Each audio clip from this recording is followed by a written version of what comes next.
Welcome back. Welcome back. Hold on. Welcome back to Beyond the Veil. I'm Adina. Nice to meet you. If you are wandering in here for your first time ever, I am happy to have you here. Happy to meet you. And all that good stuff. Oh, you can see my plate with I was eating toast. Anyways, if you guys are returning back, welcome again. Happy to have you guys back. Yes, Sissy Barbie, we are back. I'm not going to blame YouTube for that mishap. I did get a message from my power company saying that I may be affected by some issues that they were having today, and I was. For the most part, for you guys who are watching me from the previous live, I'm just going to hop right into it so that I can also get into the other topic that I wanted to look into. To catch you guys up, we were talking about the singer David and the live that I just did. If you like to catch up, you can watch the live that I just did previous to this one before it got rudely interrupted. We're reading the singer David, and I was actually just going to go and look into two more things before I wrapped up reading him.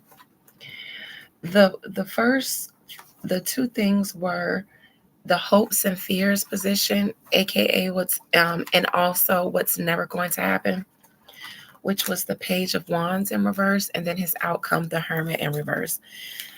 I'm gonna find those because I did put these cards up, but I want to look into those because I kept mentioning that I felt, welcome back, Tiara. When I pulled the Queen of Wands, that was, for one, the Queen of Wands was him and his desire to do it. I also think that there's an issue with the fact that the girl was so young. And I also think that he assumed the position of like a high priestess, somebody qualified in the spiritual realm and in the physical realm with the know-how to kind of do that kind of that type of ritual. He took it amongst himself as experience in that type of art, and he was not. The Page of Wands reverse let me know that I think he was expecting, or he currently is hoping, that all of this will still be tied up in a celebrity sacrifice, meaning one of the situations that maybe if there are law enforcement people that kind of look the other way or leave certain situations unresolved, if there are certain people involved due to them being celebrity sacrifices, I think he is still hoping for an opportunity that this may not take him down. I'm looking for the Page and the Hermit. Give me a second. Okay, here's the Page. I want to look into that because he seems to have good reason, if I'm correct, for feeling that way. And in my mind, I keep thinking back to, well, Snoop Dogg, Lil Durk, Michael Jackson's doctor. Actually, Snoop Dogg and Lil Durk were the two main names that came to my mind, and maybe he even considered their situations too when he's trying to, tell himself that there's a chance. Where's the Hermit in reverse? Already in exile. Already can't find the Hermit.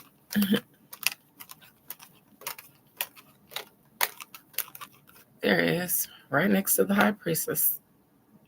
Exile for this.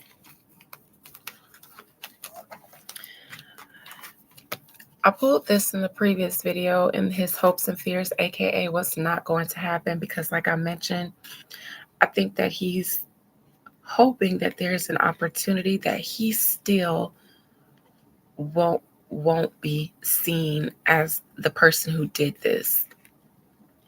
He could also be hoping, I think that he wants to be seen as somebody, as the one who did not do this, because he is a page, meaning somebody in the industry, but still in the court, the lowest parts of the court, but still in the court cards, meaning in the in crowd, in the in of the industry. But that's not going to happen, my dear.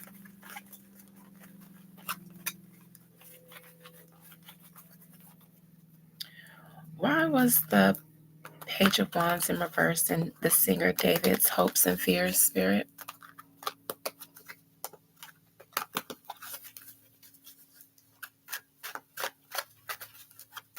I wonder also if they have a weapon there, or something about the weapon.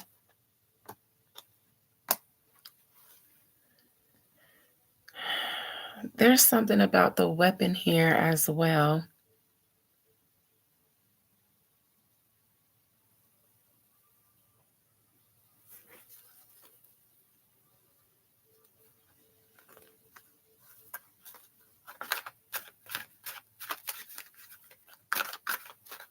Okay.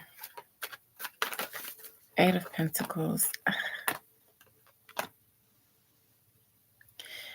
I definitely, where did he meet this little girl? Online? There's some online something about him. Something about some sort of website, social media platform, app, something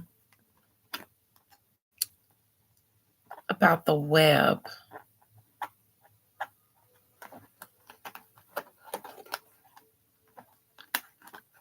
I don't know if he had a habit of meeting people on the web. He seems to spend a lot of time online or something like that. Like I can see him in a dark room in front of a desk with multiple screens and stuff on it. I don't know if he's a gamer, some sort. I don't know if he has a podcast or a streamer of some sort, or some sort of online hobby or something, but I feel like he interacts with people or meets people online somewhere. And in the future, that could have been a way for him to possibly get new people, is online.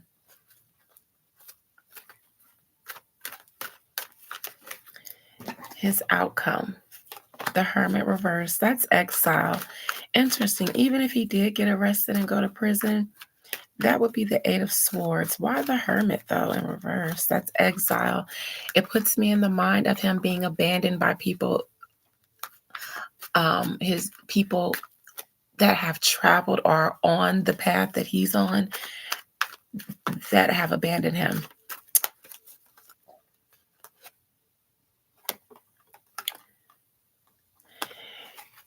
It feels like all the entities involved in helping a celebrity become a celebrity, something about this was not successfully completed, and not all the parties involved are going to converge to make his involvement in this case a success, meaning for him. Meaning, I think and I believe, according to my personal opinion, is that when some people do this for the industry as an offering or a sacrifice, I do believe that there are entities that help, whether it be the police and the judge and the attorneys and the coroner, all getting together to make one storyline work together. In his case, though, those parties are not converging together to make that a scenario for him. In fact, he's on his own.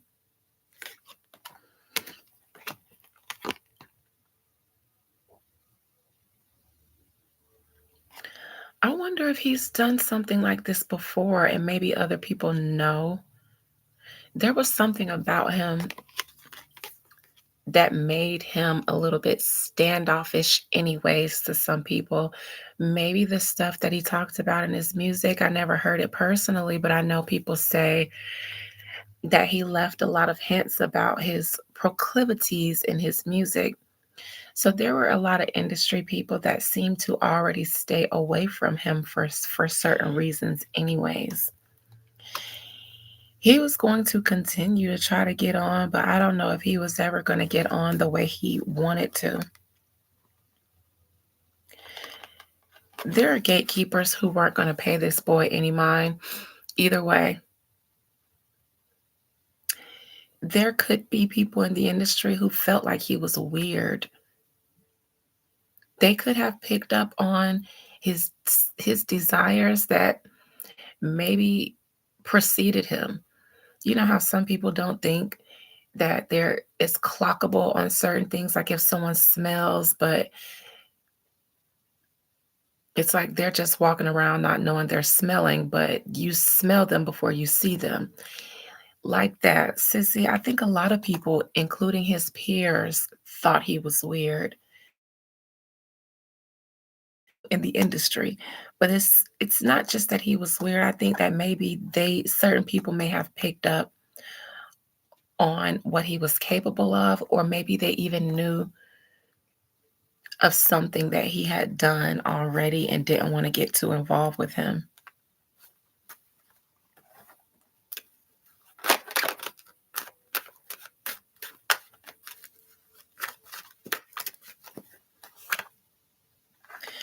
Both of these cards are cards of perseverance and standing your ground. The Seven of Wands and then the Nine of Wands.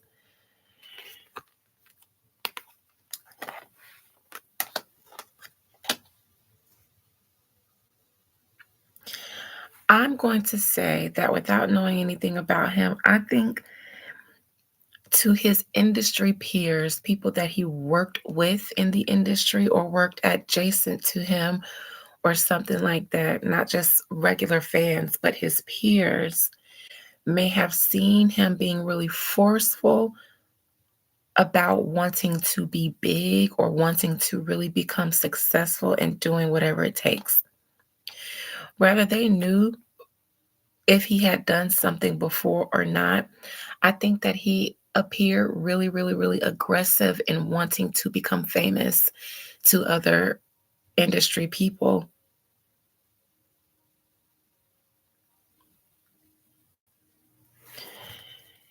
In a way where it's just like, imagine somebody walking around like, hey, you know anybody who will help me do a sacrifice? Hey, you know anybody? And it's just like everybody's just like, that guy he's doing too much. Like he's too thirsty. He's too like that, too thirsty.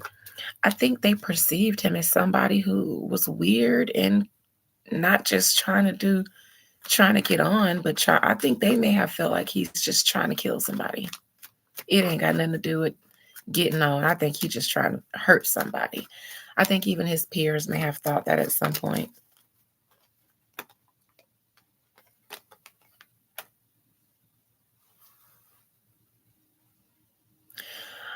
I also don't think that anyone in the industry gave him insight or advice directly. I think that most people, for instance, if you're a teenage boy, emo, punk rock, really into, dark stuff, and you may, read books on the occult and think watch movies and stuff, and one day you decide to do a ritual on your own based on what you've learned from the media and movies and rumors and stuff like that. Nobody necessarily has to tell you how to experiment, because you kind of have a general knowledge based on media and the public and stuff. And so I don't think anyone in the industry came to him and said, hey, if you want to get on, you have to do this and sign here and then do that. I think it's just somebody who took it upon themselves. I don't think anybody signed him or bound him to any type of contract that required that. I think he took whatever advice and knowledge that he either learned on his own or that he may have heard word of mouth in the industry or something that's generally well known. But I think he did it himself. Meaning, I don't think anybody in the industry came and said, hey, do this. I think he said, I'm going to do this.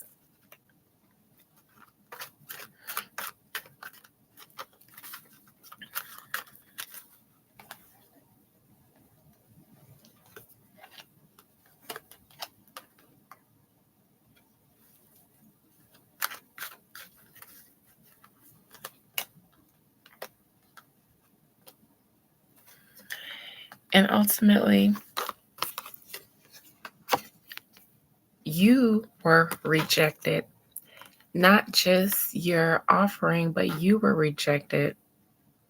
Because again, it wasn't an offering made out of wanting to present a worthy, major, big, kingly offering. Offering rejected.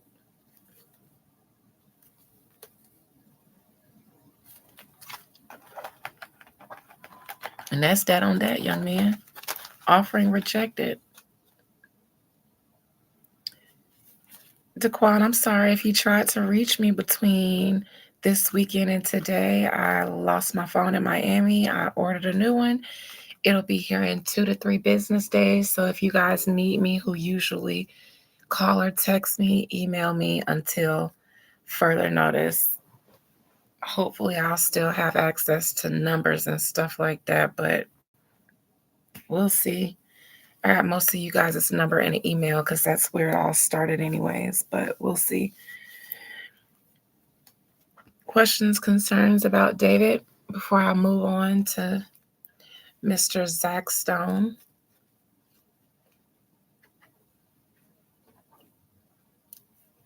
Take some of my liquid IV water, child.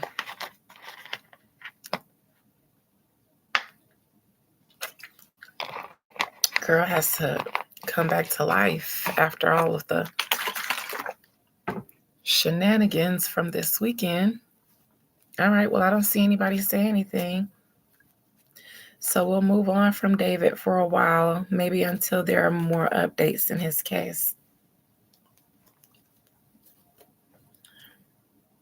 Okay, so moving right along, there is a gentleman that I've been curious about for some time now, just never gotten around to sitting down and really focusing on it.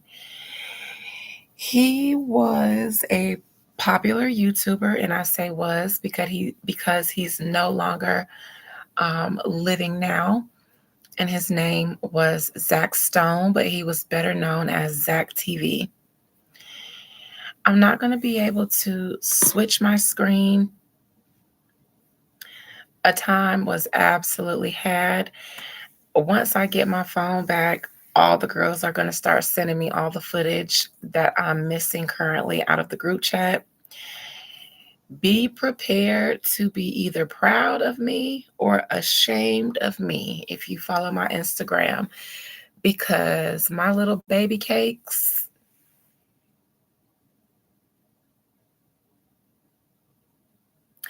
all it was on that boat was food, liquor, and ass cheeks all over the place.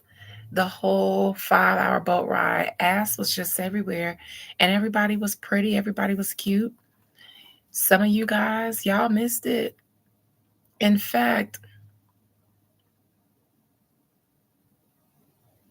there was this girl there who tried to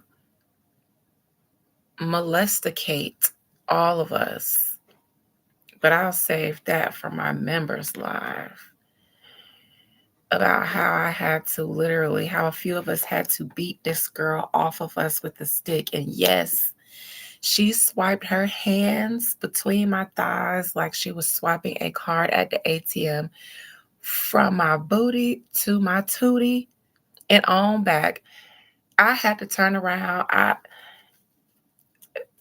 was pinned in a corner. She was all in my ear talking about, where you from? I was like, help. I was looking at my cousins like, help. Somebody help. What I didn't know until later on that night is that a few of us had stories like that. But I'm so serious, Daquan. And what's funny is she was like the motherly one of the group. She wasn't really turned like the rest of us. She was kind of sitting off to the side all night, not dancing or nothing. But it was like the last 45 minutes on the boat. I don't know if that bitch liquor kicked in overdrive, but I didn't even know it was her until we got back to the penthouse and they told me, because I was like, I thought it was that one girl. They was like, no, it was the mama. They called her the mama. She was. And she got caught on video. They caught her assaulting me. They caught her on video assaulting a few people. And the next day she was asking everybody to delete the videos off of their stories because she must have been embarrassed of the fact she was like, she was the one who was like, let's all get naked at the penthouse. She asked me, she was like, so you ever fuck girls? And I was so drunk. And at the time, I didn't know she was the one who had accosted me. So I didn't know why she was asking me that. I was like, that's an interesting question. But then the next day, they was like, no, that was her that was doing that to everybody. And then they start showing me videos because my phone was gone. And she absolutely was. One of the girls was bent over shaking ass like all the girls was doing, but nobody was accosting each other. And she had done took her bathing suit booty part and had done lifted that string out of her ass and ran her finger up under. But she must have caught herself and noticed that they was recording and let it go. But she was finna slide her finger right in. She was doing the absolute fucking most. Somebody said that when we was on a different area of the boat, she took a shot and was like, I'm eating some. See, tonight. I was like, why is bitches like this? Now, had I lifted up my leg and throw her head down there and said, listen, it's been a long time. So since you want to bite it so bad, you better eat it off the motherfucking bone. You better, bitch, or you're going overboard.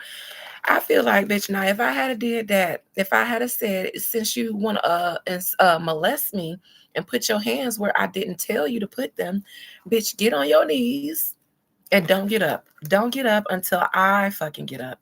And if you don't, you get jumped. Because what is you doing out here? Everybody else turning up. If anybody was smacking ass, it's just all the girls twerking, drinking, and everybody, ooh, but nobody else was sliding their hands up under people like this but her.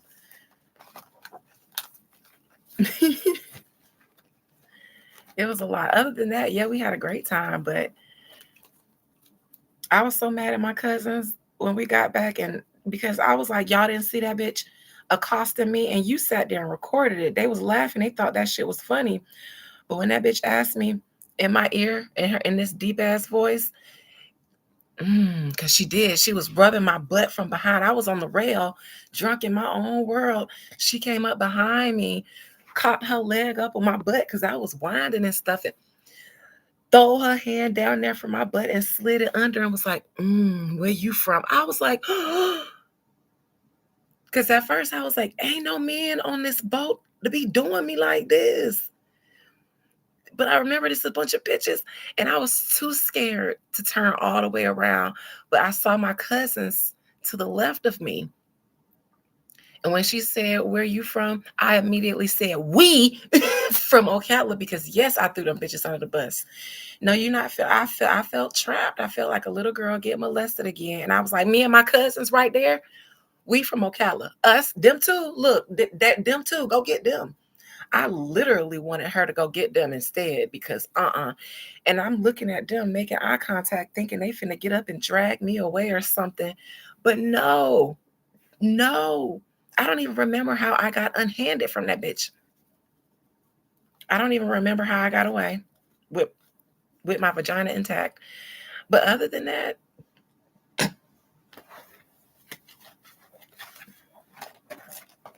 she said, it's how we do it in Broward. I said, bitch, no, it's not. No, it's not. I'm not new to here. I was here for 15 years. I ain't never cost no bitch like this. And ain't no bitch ever cost me like that. Ooh, child. And then the next morning, gonna ask everybody to delete certain videos of her. The videos where she was molesting all the bitches. All the other videos before she started molesting us was fine. But everybody caught her ass molesting somebody, and she wanted all of them deleted out the group chat, out of everybody such and such. And we like, nah, bitch, nah. This is who you really are. So you need to accept it, because long as you try to tiptoe in the closet, every time you get drunk, you're going to become a predator, and that's not okay. It's not okay for you to do that if ain't no other bitches already doing that. Even if you a girl, like, we ain't going to wham, wham, wham because we get it, girl. But anyways,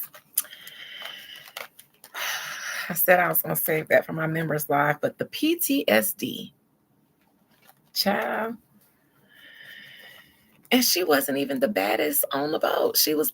Everybody was cute. She had a cute shape, but she looked like the mama of the group. She wasn't even the baddest. So you can't do that if you're not the best thing. If you're not the best one, if you're not the best looking one, you definitely can't be trying to fuck on bitches like that without consent. You don't do that. And not saying it's safe to do it without consent if you cute. But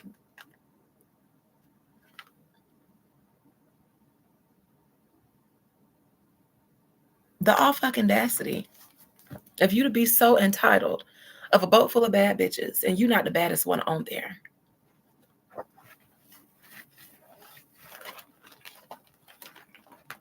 Now, if I'd have told her my reparation fee for bitches, oh, you want to bite me? You want to eat my vagina? Okay. Okay, girl. Okay, girl. You got $20,000?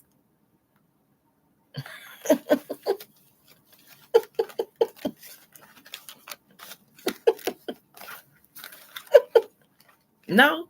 Okay, well, fuck we talking about? You know, JD, I am almost used to women being touchy with me because I am a very fun girl when I'm out. I'm a fun girl. I'm the vibe. I'm the party. And on a setting like it was 9 bitches drunk on the boat. We had 9 bitches and 10 bottles. It was so fun. It was so lit. We intentionally went on there with the idea, and all of us are really professional girls. So 3 people got a master's degree. 3 people on the boat got masters and got good state government jobs, which is why we can only do that shit on the boat. But you know, you got everybody on there is very successful, very professional.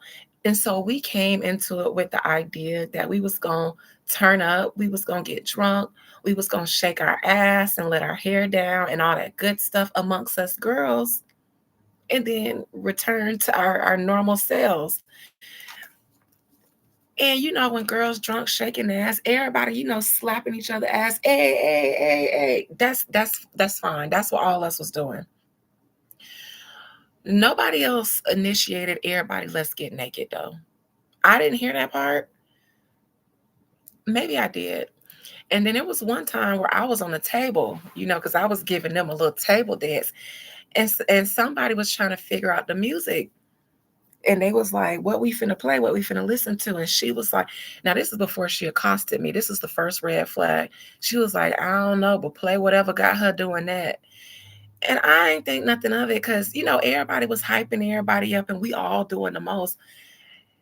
That must have turned her on for real, because next thing I know, I'm drunk off in the corner, facing the city lights, enjoying the view. Because by now it's nighttime, enjoying the view with my cup in hand, whining and grinding by myself. Everybody else vibing. I don't know, everybody else was. And then I felt somebody behind me, and I seen a leg cock up behind me like this, and felt that hand go down and swipe like that. And I said, what the bumberized clod?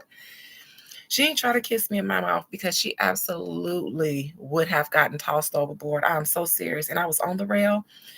I'm very particular about kissing men my ex-husband, anybody. So don't fucking put your spit in unless I say so. So yeah, no, she did the absolute most. And then when we got back and we were all recapping, everybody else was like, no, she got me too. She did this, this, and this. Y'all, when I tell y'all she tried to double dip me, she had one finger on my booty hole and the other finger on my. I'm telling y'all, she swiped me from below, from behind, on my butt, swiped down, and then did one of these. And this finger was on my front, and this finger was on my booty hole. She was trying to. I went into my inner child because I experienced molestation from a girl in my childhood. And that's why I froze and looked at my cousin like, help me, because I froze for a second. I was too drunk for that. Then she was in my ear. Where you from? It was too fucking much. It was too Chester molestery, even for girls having fun on a boat. And then when I found out that it was the mama girl, the grandmama girl on the boat, I was like,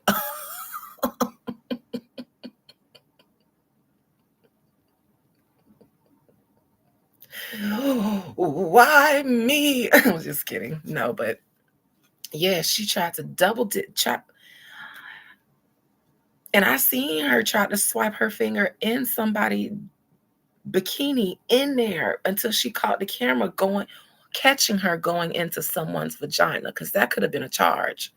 So she let it go then, but she tried to get a few of us on the boat.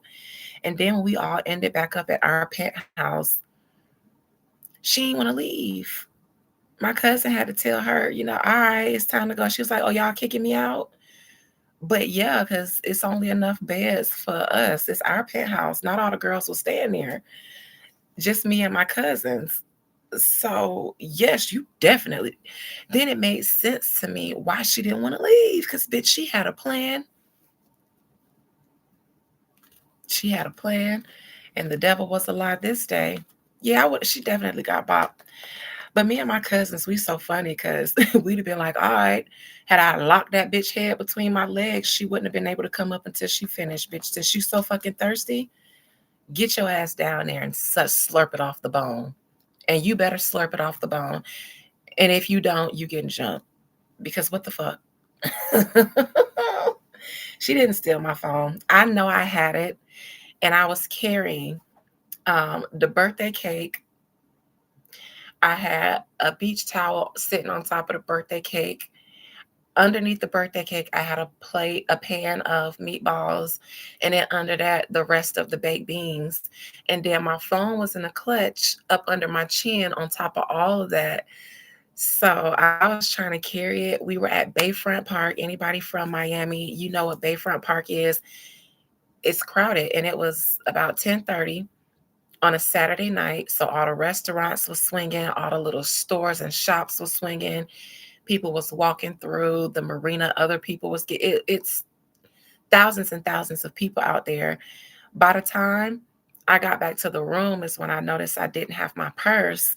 And I'm pretty sure I dropped it along the way. I was drunk, you know, and then we tried to find it, but I'll never have the location on or any kind of find my iPhone because I feel like the feds be trying to watch me. So I couldn't track it. Nobody stole it. I definitely dropped it because I know I had it up until, off of the boat, and then all of us rode in the separate cars and stuff. So none of those girls took my purse. None of them would need my phone. All of them probably had more updated phones than me anyways, actually. They was like, girl, this is such great news because now you can upgrade your phone. Like, you had a 13. Why did you even have a 13? These is really bougie girls because they a lot more bougie than me. Miami girls, they used to a certain lifestyle. So they was like, girl, this is God's way of helping you upgrade your phone because live a little. Like you don't never like to enjoy life, and you always be trying to do, you too tight with stuff. You need to live a little. You need to just buy yourself something from time to time. And so they was like, bitch, buy a new phone and get an updated one. Cause you sit around here tripping about iPhone 13, bitch. Take a shot. That's what they was on. You acting like you broke. You acting like you can't afford no new phone. Bitch, buy a new phone when you get back to Ocala, whatever, whatever. Here, take this.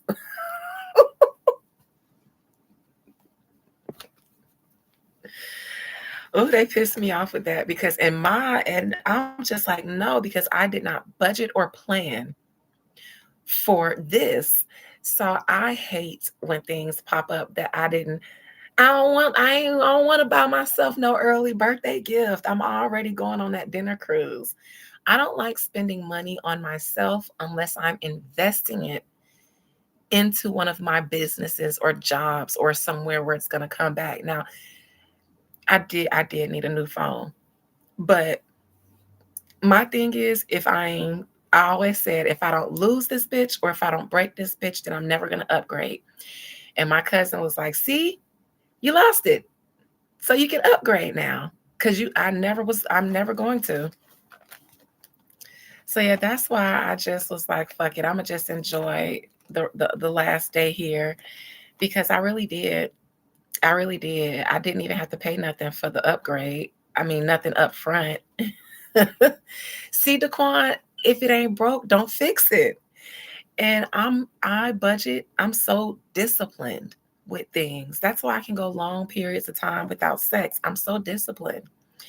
But I found this weekend talking to my friends that discipline is actually a survival mechanism because you always grew up in survival mode, feeling like you didn't have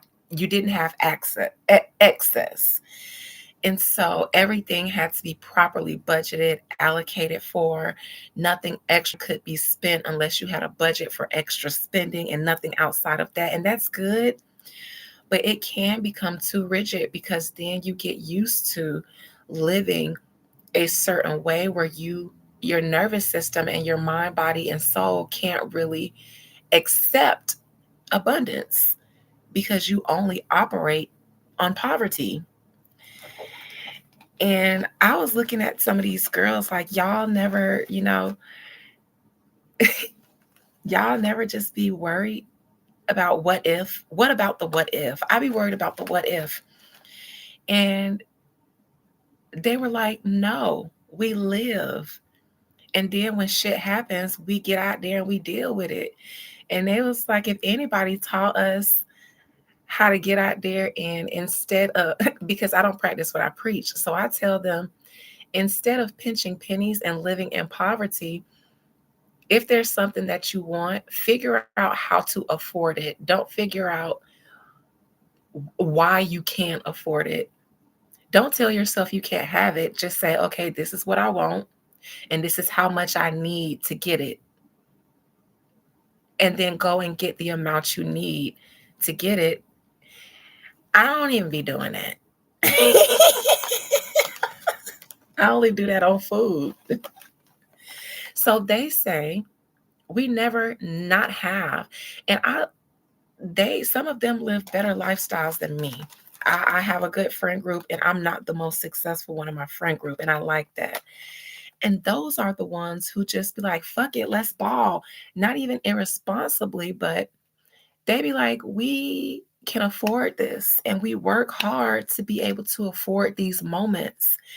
And when we done celebrating, we're going to go back and make it all back. Whatever we spent, we're going to make it all back. So it's nothing.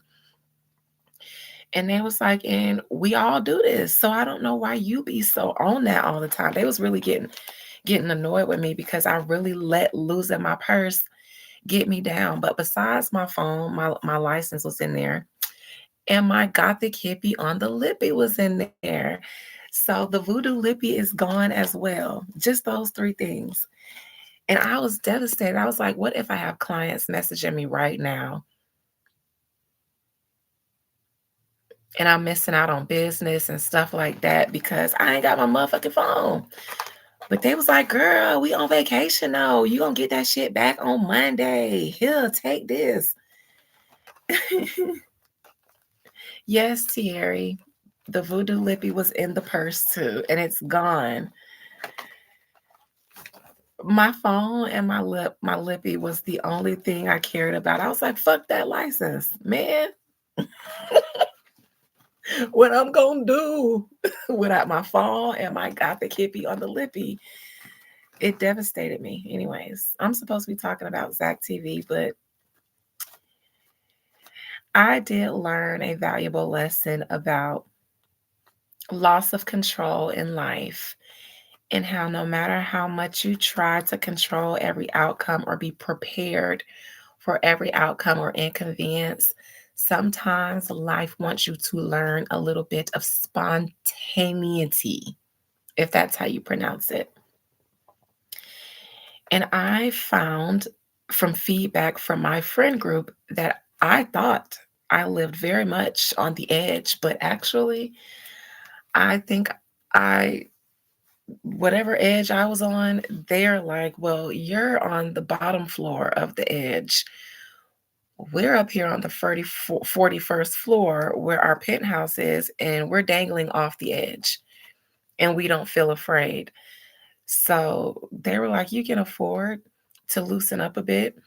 They even told me that in so that I can have a better dating life because I don't have one at all. And they don't understand it. They're like, you so fine, you so this, you so that. We don't understand how you've been so long without having a man, like a consistent man in your life. And I was like, y'all think it's my fault? What the fuck? Y'all think I just be out here being mean to people?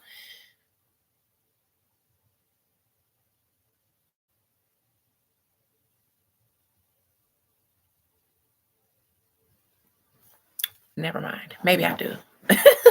I don't like nobody. But anyways,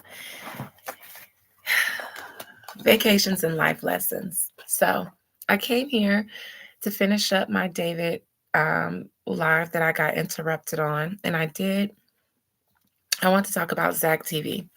As I was saying before I got distracted with my vacation shenanigans, Zack TV was a popular YouTuber, and I came to know of him. Um, I did, when he was alive, I did see some of his content show up in my news feed. I don't think I ever watched it. But then when the Kanika Johnson case came out, Daquan, that's my thing. I just haven't met anybody that I like enough. Like,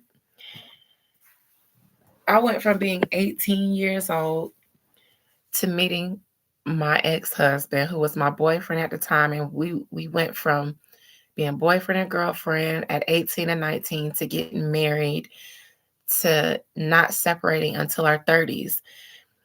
So I never went through the phase of like dating and going through the trial and error of dating, getting heartbreaks, trying on different guys to see which ones fit and stuff like that. I never went through that phase. I was a girlfriend out of high school, and then I was a wife.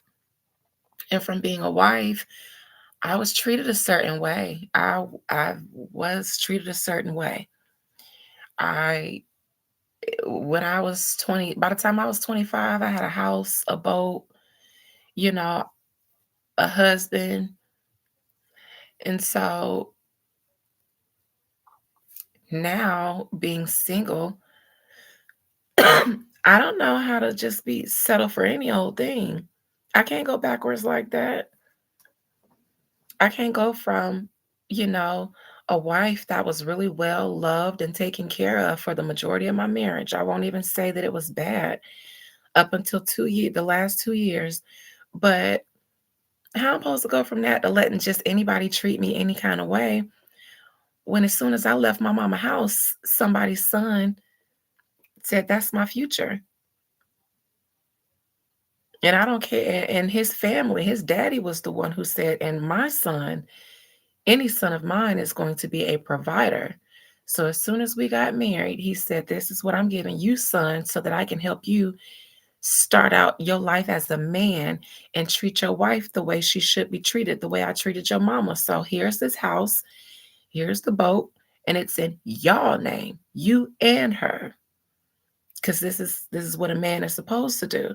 So I went from a man feeling like a man is supposed to treat women this way, whether she works or not, because that never came up what I brought to the table because I out earned him most of the time. Only person I out earned was his daddy.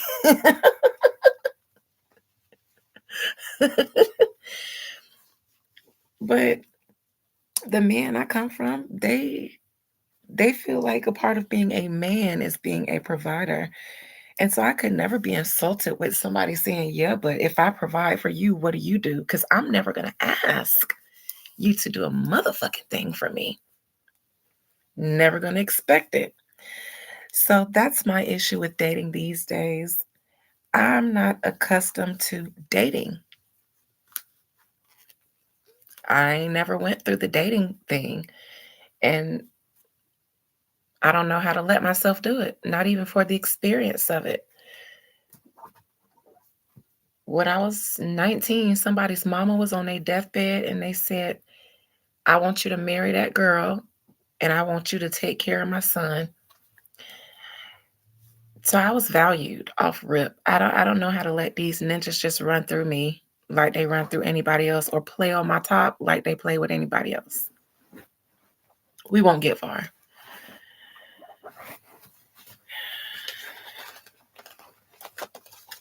Um, Although I would love to be very soft and tender these days, just not for anybody. There are blessings and benefits that come with being able to swipe your hand in my vagina like that girl did on the boat.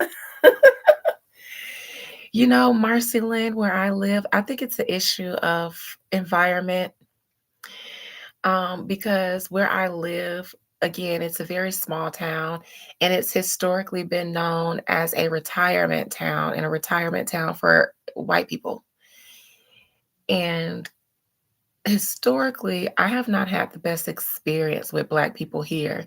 Growing up, the boys here liked white girls, light skinned girls, and mixed girls. I always say that I didn't find my real confidence until I was 15 and moved to South Florida because nobody was as self hating here there as they were in the town I live in. So everywhere I went, not saying I needed to be validated, but it was good to be a young girl growing up as a teenager or getting ready to become a preteen and be surrounded by people who thought I was attractive or beautiful, or didn't have an issue with their skin tone and mine. Because when I was in middle school and high school, I never had a boyfriend in my hometown. Never one time, one. We lasted for 3 months. Anybody else I just talked to, but I never considered them my boyfriend. My husband was my first boyfriend because he was the first one that really, really, really, really, really took me seriously, where I felt like, now this is a good man, Savannah.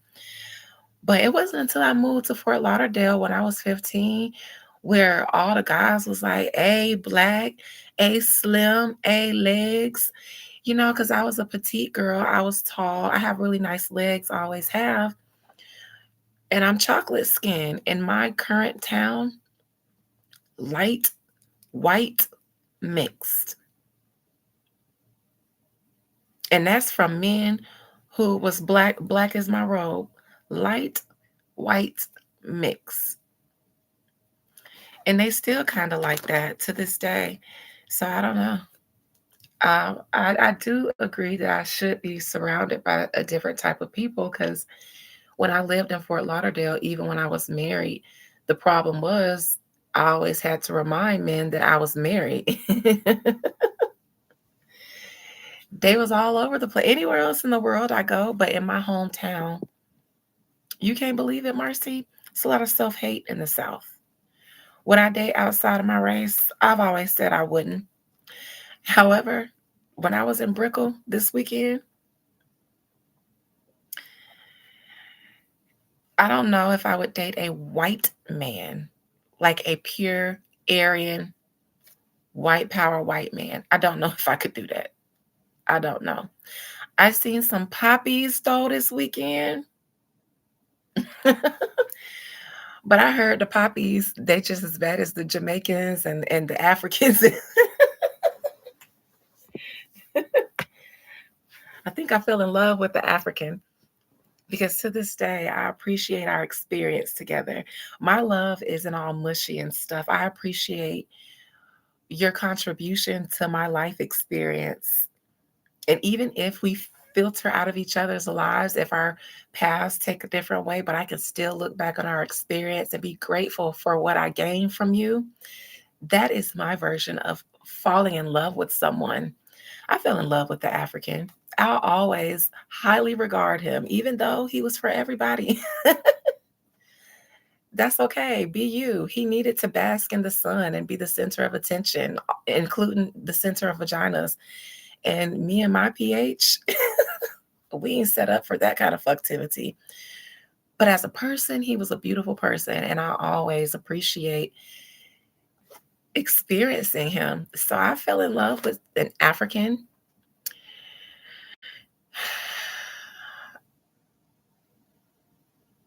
And I think a lot of people are attractive, but when it comes to me dating them, I don't know because I'm a spiritual girl and I am um there is a spirit in particular, Papa Legba, who is very, very, very possessive over me. And that's one of the cons of being a priestess of some sort or one that's born as a priestess, because certain spirits can be possessive over you. I know some men who I couldn't date them because the marine spirits that they work with said, no, no, he's ours. The mermaids that he works with, because he was an Obeah priest and he wanted to marry me. But it would have been a marriage of mutual benefit, but I couldn't do it. I already shared with my members why I couldn't do it. But I considered it one day because of the offer that he made to me. I considered it, but the marine spirits, when I read him, the marine spirits was like, back off. And so I was like, yeah, I don't fuck with them like that. Respect. I'm out. I wasn't gonna do it anyways, but had I thought about it. But I don't know if I could date outside of my race. It can't be a pure white man. It cannot be a pure white man. And it have to be someone that finds value in who I am spiritually. I don't mind being used in a relationship. I like for a man to say, okay, she has this, this, and this. She brings this to the table that can add this, this, and this to my life. Because I'm a girl who likes to serve a purpose, but they also have to be respectful of my unique lifestyle. And that's the only alternative. And I may bow, meaning I may, show some form of submission to a man um, out of respect, but I don't want any man to ever think that he is above me. I want to be able to bow to my king, but I want my king to lift me up or bow back to me. I want us to bump heads bowing to each other. And for me, that's an acknowledgement of both of our sovereignty because I'm a grown woman who's lived life without somebody else holding my hand. And I've accomplished and acquired a lot of wisdom and other things without a man holding my hand or giving it to me. And so, why would I then, after 38 years of life, just meet a man and then submit to him just because he's a male? Now, I will do that for my man because if you're my man, then that means I already respect you enough to submit to your godliness. Yes, because I like a godly old masculine lion. But you have to understand that I'm a lioness, and no smart lion is going to fight or attack its lioness because it knows that its lioness would kill it, rip it to shreds, or die trying. They both died trying to fight each other, but you can't abuse a lioness, and a lion wouldn't think to do that. It's the softest and most vulnerable only with its lioness because it respects and understands and acknowledges the lioness's power too. And it's actually probably a little bit more lethal and ferocious. But she's not going to use it against her lion. She uses it to protect her lion so that he can protect not only her, but everybody else. That's the kind of energy I like. So I won't do well with most men these days who are more egotistical and they move off of societal ideas versus real life experience. Because I've been there and done that. So I can't just meet a man and he be like, okay, well, I'm the man, so I'm supposed to do this and you're supposed to do this. Well, why? Why? And sure, I'll consider compromising and relenting, but why? Why should I feel safe relenting that area with you just because you're a male and you want to assert yourself over me when I don't need you to lead me? I would like you to because I'm tired. I want to have your back. I want to lead from the rear for a moment so I can relax because I shouldn't have had to live in survival mode, but I have. That's how I feel. And my vagina is blessed. So typically when men have sex with me, their income increases.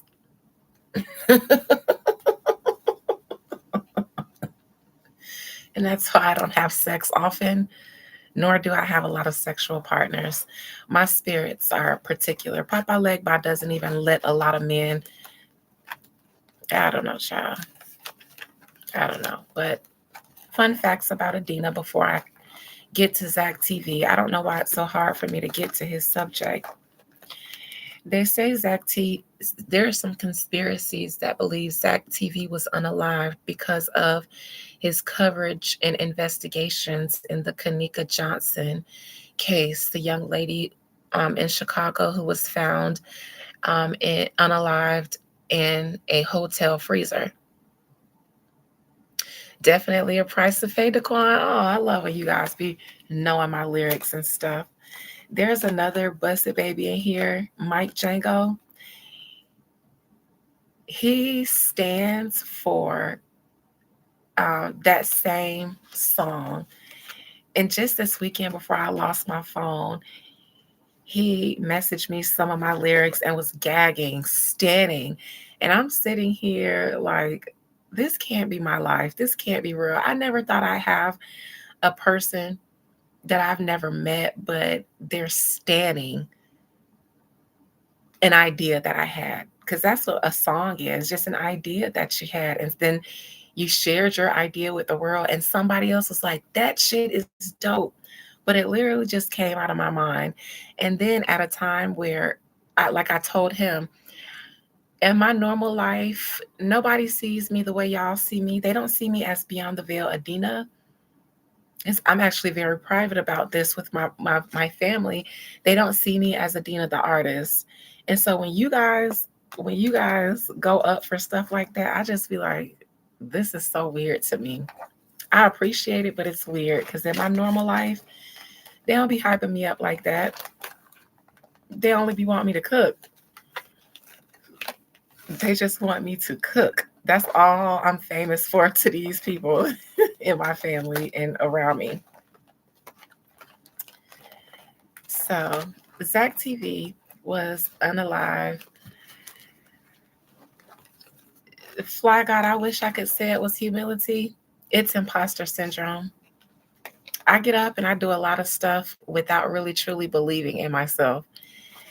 I might have been able to be an industry artist because I have released albums. I could have recorded videos. I could have invested in a more professional studio with better equipment and production. I could have done all of that. I could have went and did small shows and things like that. I got offered to do some of those.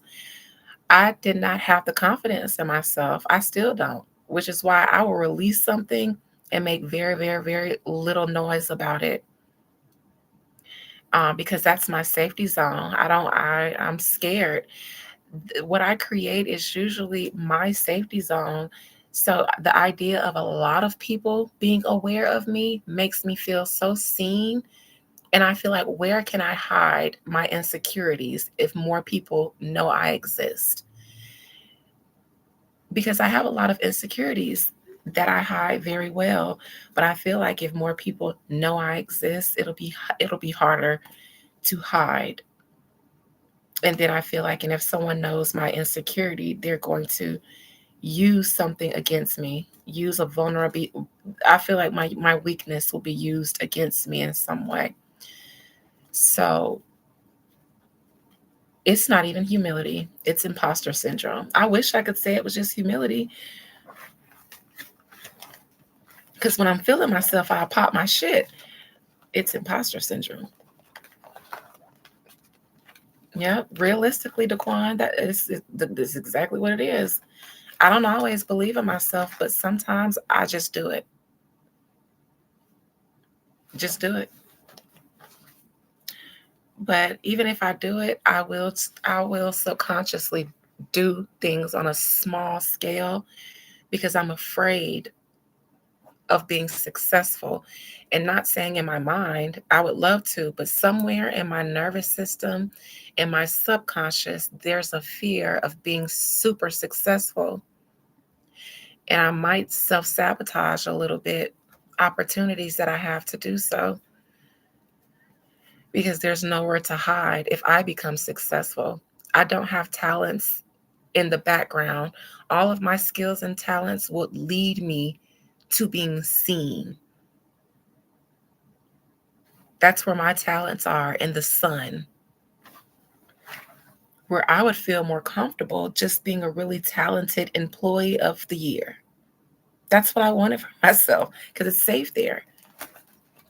Getting promotions and bonuses in the corporate. I wanted to climb the corporate ladder because I can shine there, but in a controlled environment. This though, I can't control. You can't control the internet, and once you put yourself out there, who sees you and who doesn't. So this is the scariest thing I do every day.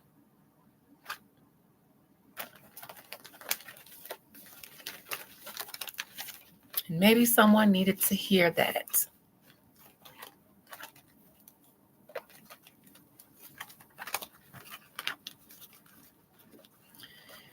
So,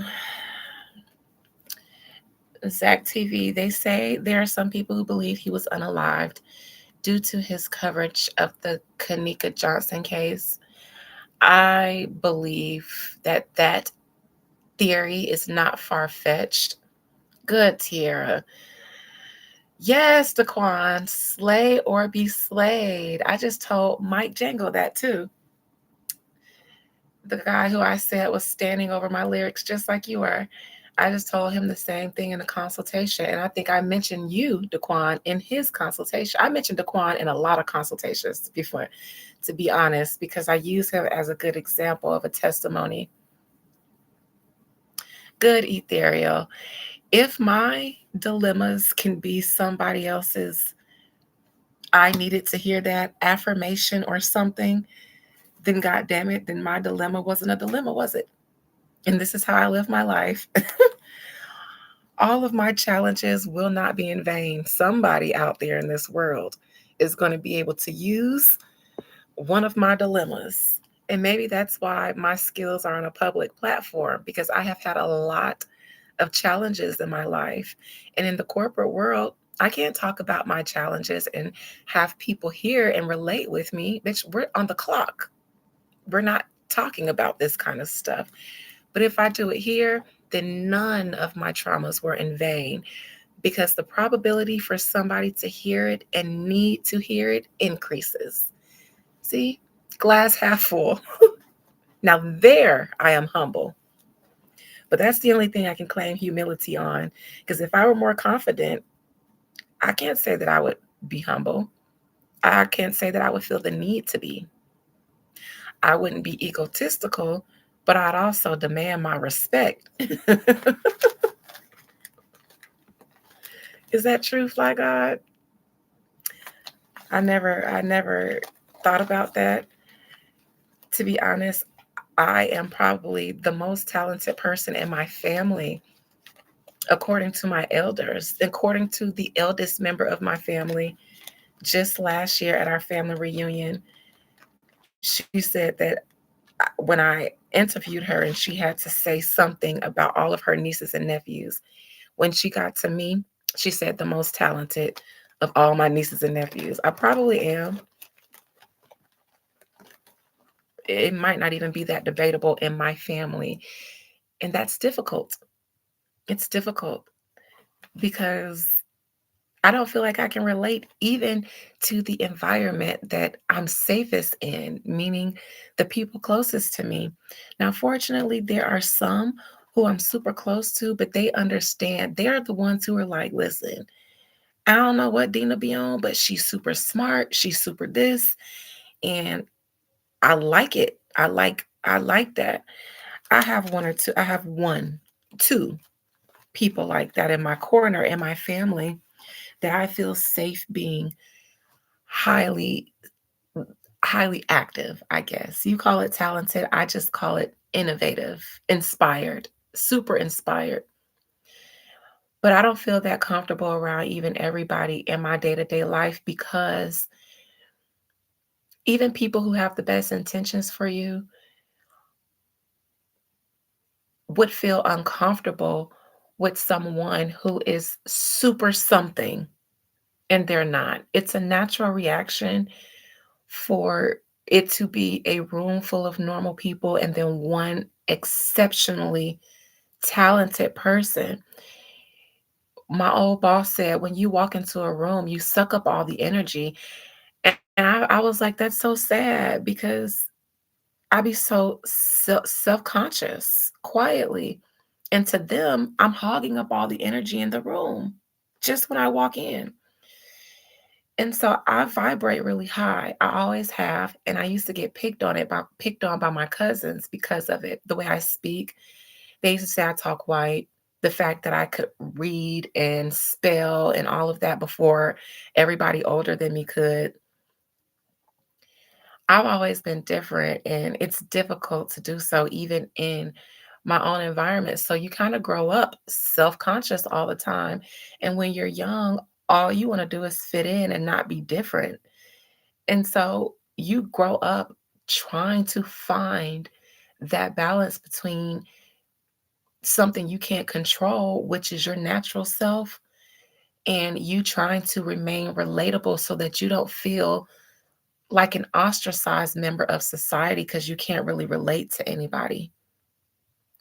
And that's the current stage of life that I'm in, which is why now all of my friends and stuff, they're having conversations about my dating life and trying to give me advice about how to date. But my problem is that I feel like I'm a little too exclusive and too choosy.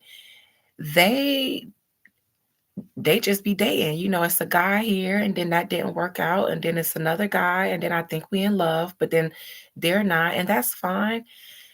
I can't do that though because I have a temple here and other people come to me for help. And so I am required, even naturally, my birth chart is made a certain way so that I can do what my life purpose is. So I don't even have a lot of different men like I used to when I was a teenager. It was men all the just everywhere. Ninjas, ninjas, ninjas. As I grew in my calling, I don't even really get approached often. Not often. And when someone approaches me, when someone finally does, they usually last. They're usually in my life for a couple of years. So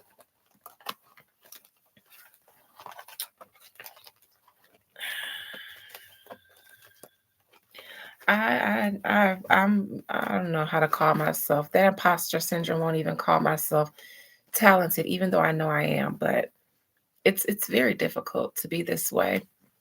It's very isolating. And where I live, there's not enough people here for me to even have the probability to meet five more people that I feel I relate to without having to, I don't want to say dumb myself down. I like to say turn myself down like a light that you can dim on certain settings. I feel like I have to turn mine down a few settings, just so that I can enjoy human interaction. Not saying because they're dumb. I don't mind doing it so that I don't feel so isolated all the time.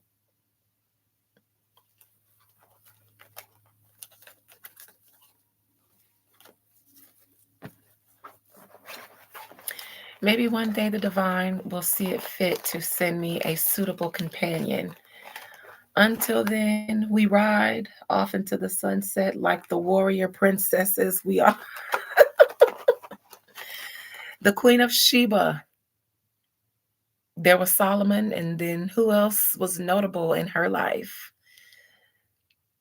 She saw Solomon as an equal. So she gave, yeah, so she gave him a child because she said, I am the Queen of Sheba. But who is that?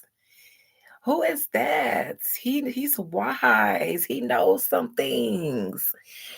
They said he bound the spirits. I'm the only one who been able to do that. Not a man binding spirits like I've been doing since I was a little girl. Let me go across the desert and see this man. He better be fine because I ain't had none in centuries. And, and she went and then they talked. And what? They said Solomon was the wisest king.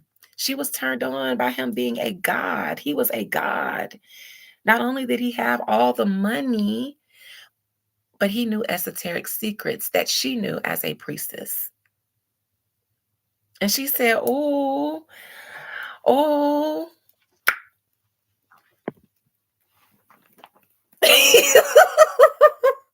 That's me. I am Bilquis Sheba, and that's exactly what I need, a Solomon.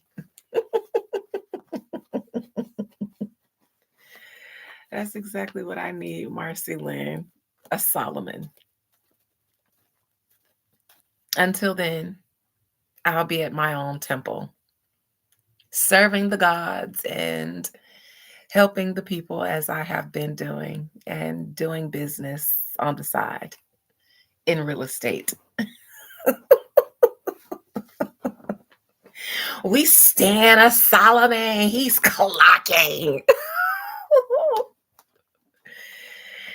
A shaman, I don't know. Shamans aren't usually spicy enough. I said I'm the Queen of Sheba. She probably rolled up the Solomon Palace just like this long, sheer robe, because this is a long, sheer robe, not too much underneath. She knew she was a queen and she knew she was a goddess. So she had to show up real sexy, like real undemure, real dominating. Shamans, they too peace to know I need you to be able to take me through that every now and then like a demon. Yes. Shaman's too peaceful. Mm-mm. And sometimes Big Mama like to raise holy hell. No, a Solomon. If Solomon can bind a demon, all the demons, then he know what to do with me.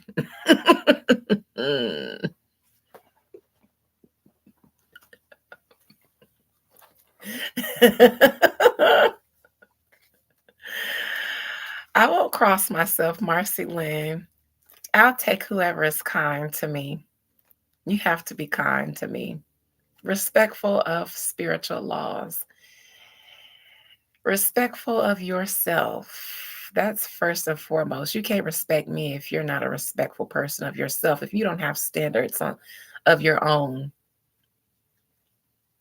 But I don't meet too many shamans. I met one and he bowed to me and asked if he could wash my feet. He called me Empress. And let him wash my feet, but would I let him penetrate me? Absolutely the fuck no. He showed me his altar, and there were roaches and lizards in his altar in his house. And once he went to talking about the altar is nature, and so you got to have the nature altar. And I said, yes, the altar is nature, which is why it's outside. You don't bring them bitches inside. Oh, fuck no. Get me out of here. I went to itching and everything. I went to itching as soon as he started showing me around. I'm itching now. Lord. So a Solomon, yes. A shaman, sure, as long as they ain't weird. Because spiritual people can be weird. You can be spiritual, and then you can be weird as fuck. And the spiritual community is full of weird people. Okay, enough of me and my dating life, you guys. You guys are my first true love of my new life. Life after divorce, you all are my Solomon for now.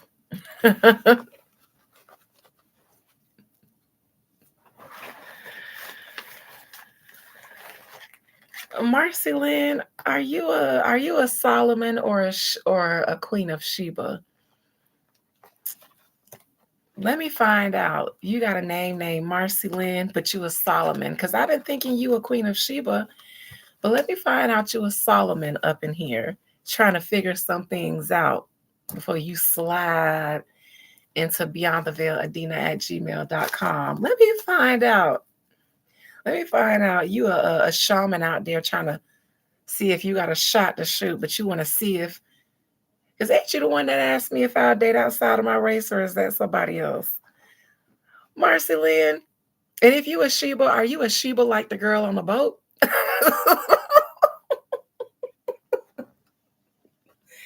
Are you a Sheba looking for a Sheba? Let me find out. I'm going to start a new spiritual dating app. And we're going to have a section in there for the LGBTQ. Oh, Daquan, that was you. And instead of calling it lesbians or women looking for women, Sheba looking for Sheba.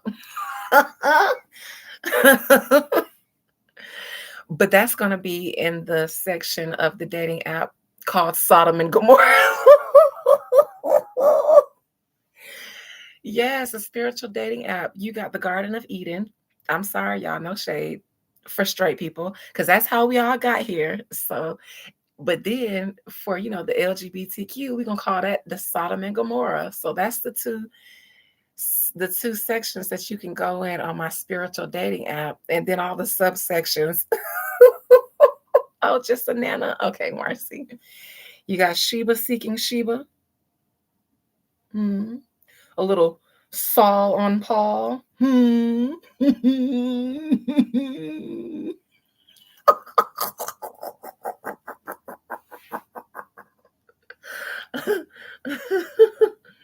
little Paul on Peter action. A little shaman to monk activity. Oh, yes, yes. A little Baphomet booty.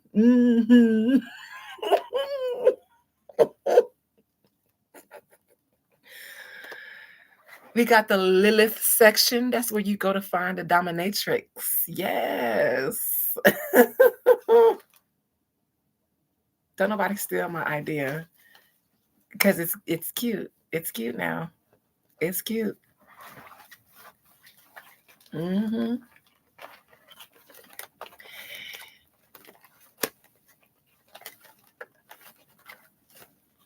Yes. Baphomet booty. You like that, don't you, Ethereal? Yes, yes, yes. That's the porn section, okay? Because you got to have a porn section for the spiritual community. Baphomet booty, volume 2. Ooh. With magician big wand and high priestess super slutty cheeks. Yes. Baphomet booty, volume 2.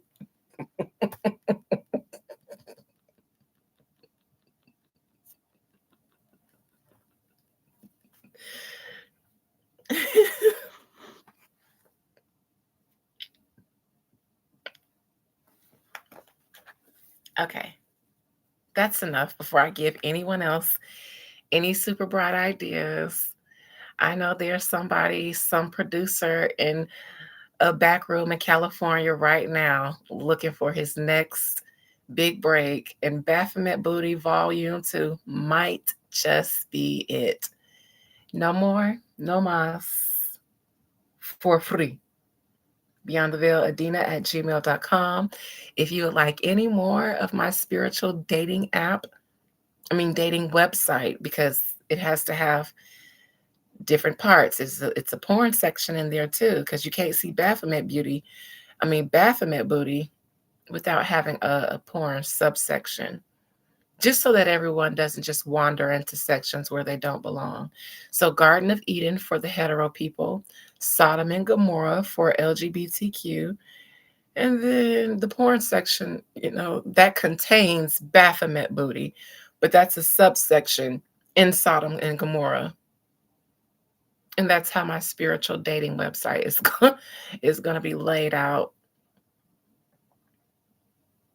Yep. I can see some of you guys' screen name right now. Grand Wizard Magic Stick. I can see it. I can see it. I can see it. Brother Osiris in the anus. Osiris anus.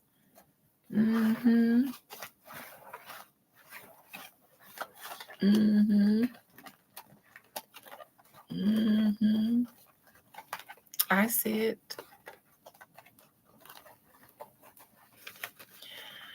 So anyways, I don't know how we're going to go from Baphomet Booty to Zack TV, but we're going there. We have to get over this bridge. Let me cleanse my hands, because let me cleanse y'all.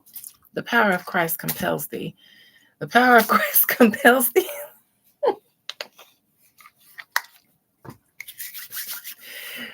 Not Fairy Barbie Bussy 201 CJD. I knew that you was going to be the first one to join the website, not because you're looking, but because you're always one of the first to support me. So the fact that you already have your screen name, I knew JD was going to come through with the support. I knew that she always support me. She might not want nobody on there, but she going to sign up just for me. Fairy Barbie Bussy. Oh, I'm sorry. Fairy Barb Yussy. Is that how you kids say it? Yussy? Fairy Barb Yussy 201? Get thee from me, Satan. Get thee from me, Satan. Something is always chemically imbalanced with JD, I've come to find out. And that's why I like her, because she feels like a kindred spirit. But the chemical imbalance, it's deep with that one. It goes all the way down to the nervous system, sends all kind of mixed signals to the brain, and she lets them out as intrusive thoughts, like a Gemini, but she's a Virgo, ruled by Mercury, so same. Her intrusive thoughts will rule. Fairy Barb Yussy? Why the fairy? I get the Barb Yussy 201. Where's the 201 though? What is 201? And where did the fairy come in? Okay. You know what? It's provocative. It gets me going. So again, I have been interested in figuring out what happened to Zack TV. They say that it was some street shit. He was at a club, left the club, some guy shot up his vehicle. And then there's other things like him being with someone. They went to the club that night, or he went to support a friend. That was 2-on-1. 2-on-1 what? Fly God? 2-on-1 what? Is what I would like to know. 2-on-1? Is that what the 201 means in Fairy Barb Yussy? What kind of Monday activities is going on? This is Friday activities going on in a Monday live. Is that what 201 means, JD? Girl, you is a nasty freak. You'd have fit right in with the mama on the boat. You'd have fit right. Oh, oatmeal cream pie. Miko the Great. I don't even like oatmeal pies, but now I'm a little interested. In my Armand voice, I'm trying to see what the oatmeal be like. Yes, I'm trying to see what the oatmeal be like.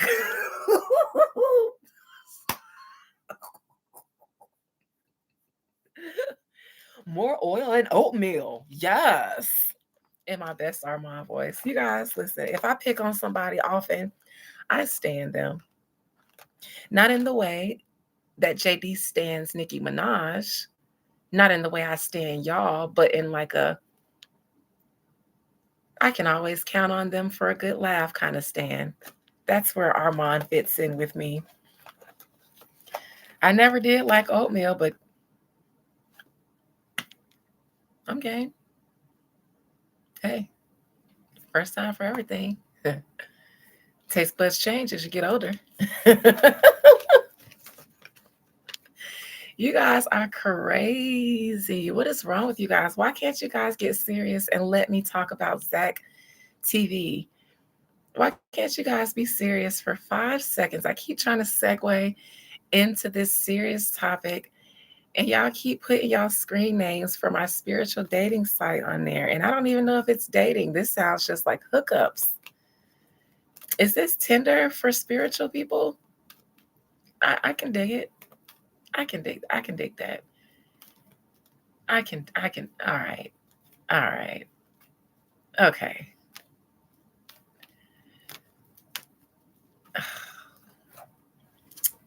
I can't with you freaks. That's why y'all got kids now. Just nasty. So some people were saying that Zack TV, look at this. Look what flipped over. Fucking around with all my subscribers and stuff. Child, y'all just having a merry old time. Just a good old time in here. I'm supposed to be talking about these serious ass cases, and we talking about oatmeal cream pies. And see, Fly God, you know what? I'll try it. Anything once, right? Stop it. Miko, sell your oatmeal cream pie. There's somebody in the chat that said they give it a little gaggle.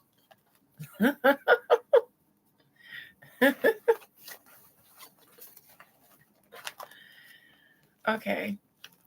So I remember watching a few videos about the unaliving of Zack TV, and there are some people who feel like it could be what they say it is, but I have questions. Now, I know he was out with a friend, and they were at a nightclub where a friend of his was supposed to be performing. And I believe something went on inside the club, but I don't believe it had anything to do with Zack. It may have had to do with someone he was with. And I believe that they said that those people may have hit Zack in an attempt to get someone that they thought was with him. But in cases of hits, I have learned from reading these situations that there are usual repeated perfect scenarios and stories that are like one size fits all. It's easier to apply certain stories for white people when something in their milk ain't clean, when they're killed. And then when Black people are killed and there's something not clean in the milk, there are convenient stories and narratives to run with them too. Somebody Black, young, hip, that hangs out, has a lot of street connections, whether they're a thug or not, something like a drive-by or a beef that involves their friend, but then somebody mistakes them for somebody else, That is a popular one. We literally just talked about that same storyline when I read T Grizzly, wasn't it him? And the passing of his family friend slash aunt slash manager. Same thing, right? They shot her up in the car because he was supposed to be in there with her and he had the issues. People was hating on him because he was rich and all this other stuff. So that's usually all one of the go-to scenarios to tidy up a messy death or to give it probable cause that's more probable than a conspiracy theory, which I've learned the truth is usually stranger um, than the lie. He did, Daquan. I watched his live, and there was a lady who called him, and he spoke with her on live, and she was warning him to leave it alone, let it go. She was saying she was fearful for him. She was saying she couldn't give too many details of how she got his number and all that other stuff because he kept asking her, "How did you even get my number?" She was even being vague about that. It seemed like once he talked to her on live, and maybe she called in on his live, but she probably wanted to say a lot more. She never said who she was. I don't think she identified how she related to that situation, but she definitely warned him on his live, which should be up still. And if not, other people have done videos clipping that live. And she warned him to stay away from it. She warned him that there were powerful people involved. There's a name that came up in his case, in the Kanika situation and in Zach's investigation that someone asked me recently to look into. Peter, is it Thiel or Teal? Now, I am going to look into that because I remember his name popping up somewhere in the Kanika situation, but it was low key somewhere, maybe on Lipstick Alley somewhere in the depths of the comments and stuff like that on a thread. Maybe it was in the comments of one of the shows about Zach. But that name came up, and I think there was a rumor that Kanika and her friends were escorting. And I read her. I did a seance last year. I was at Natasha's house, and I said that this feels like sexed in instead of jumped in, like being a part of a gang. However, I think the gang, and I mentioned I thought it had ties to the music industry because, especially the Chicago gang scene, I believe they are like hip hop's militia. So when hip hop needs a hit done or something like that, I feel like they go to certain gangs. I believe it used to be maybe California gangs, but in the recent years, it's like Chicago came up as the go-to, and then they start giving all of those drill rappers contracts so they'd have excuses for why they were being utilized by certain people, by certain entities in this industry. It's almost like they made drill music a thing as a cover for doing business with some of these young men, some of these gangs. And I still believe I read Kanika and I was like, these girls are doing some gang shit, but it's sexual, not the fighting, but the sex stuff. And it did feel like escorting, but I thought that they were doing it as a way into the industry, like to become somebody's baby mama one day, to become an industry approved girl. And maybe if that rumor is true, and because I did see a rumor somewhere that one of their clients that night was that Peter guy, and then something happened, something went wrong while Kanika was performing with a rich and powerful client.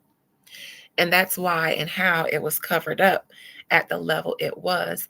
There are various conspiracy theories, but Zack TV was publicly warned by an anonymous caller that this was a lot bigger than what was reported, and they were warning him to let go of him digging into it.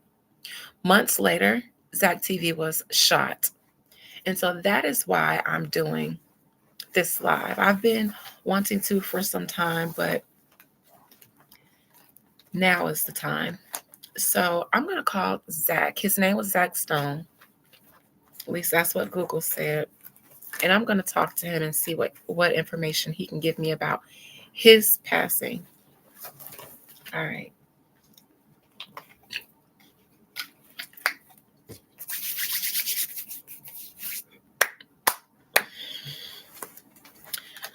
Most High, Mother and Father God. Most High, Mother and Father God, please allow me into the realm of the spirits. Please allow me entry into the realm of the spirits, into the realm of the dead, the unliving, those whose souls have departed from their bodies in their most recent incarnations. Please allow me to conjure up the spirit, the soul, and the collective energy of Zack Stone, known at his peak in his life as Zack TV. Zack Stone, Zack TV, Zack Stone, Zack TV. In my mind, I think this is the scene of his crime. I see a car door with a driver or passenger side open. I see police cars surrounding it. This looks like the car he was in when he was shot. This is after the crime. I see a body laying a little bit away from the car. I believe it was reported that he got out, tried to get out and run, or the people who were in the car with him got out and ran. That would explain why I see a door open. It's probably the passenger side door from where the person who was with him got out and ran. So I see police.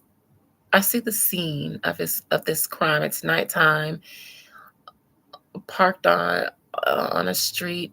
It looks like a Chicago or a New York street. I see the buildings and stuff like that. It looks like Chicago, New York, Jersey, one of those places. The street is kind of damp.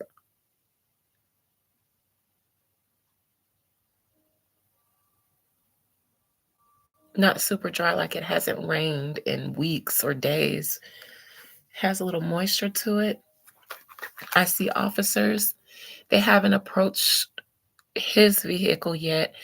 Usually when officers get on scene, they'll surround it, and wait, I guess, for a superior to get there to carry out approaching the actual body and everything like that. But the patrol officers, I see their cars, I see their lights and stuff on the car, but they haven't walked up to it yet. It's like they're waiting for someone higher in command so that they can do the investigation of the car and the body.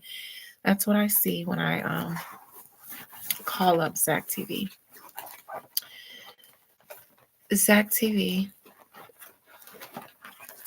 please speak to me about the events that caused your passing away. Zack Stone, better known as Zack TV. Spirit, please allow me to speak to the spirit, soul, and collective energy of Zack TV about his passing. I encourage you to speak your soul's truth to me, Zack, and keep absolutely nothing hidden from me. Zack Stone, better known as Zack TV. Who took your life and why?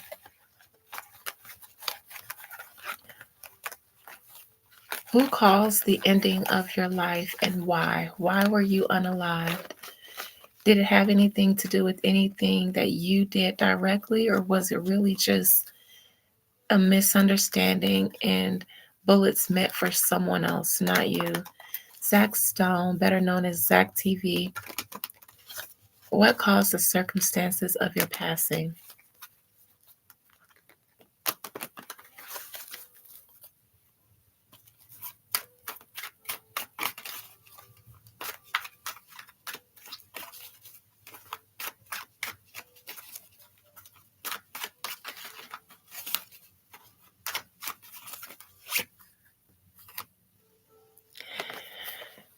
Whose mama is this?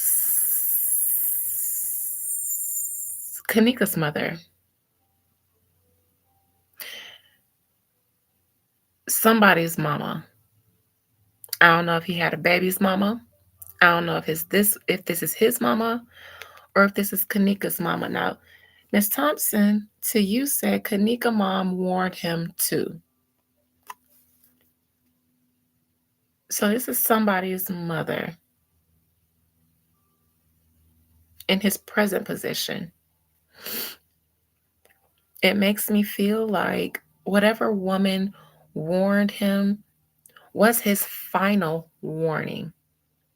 Since in his present position, since he's no longer living, someone's mother, wife, or something like that is here in his present position. And one of his last lives, he was being warned by a woman. Some people say that it was Kanika's mom, but there was a woman who warned him. This woman, I believe, is Kanika's mom. She shows up as the Empress, not as the Empress in reverse, but the Empress upright. So this woman has been made whole. If this mother ever experienced the loss, she has been made whole and fully restored. Considering that Kanika's mother did get a multi-million-dollar settlement for the death of her daughter, I believe this to be Kanika's mother sitting pretty. Not speaking about how she, sitting pretty as in how it relates to the loss of her daughter, but sitting pretty because she's a couple milli richer right now. But this is showing up in Zack Stone's present position.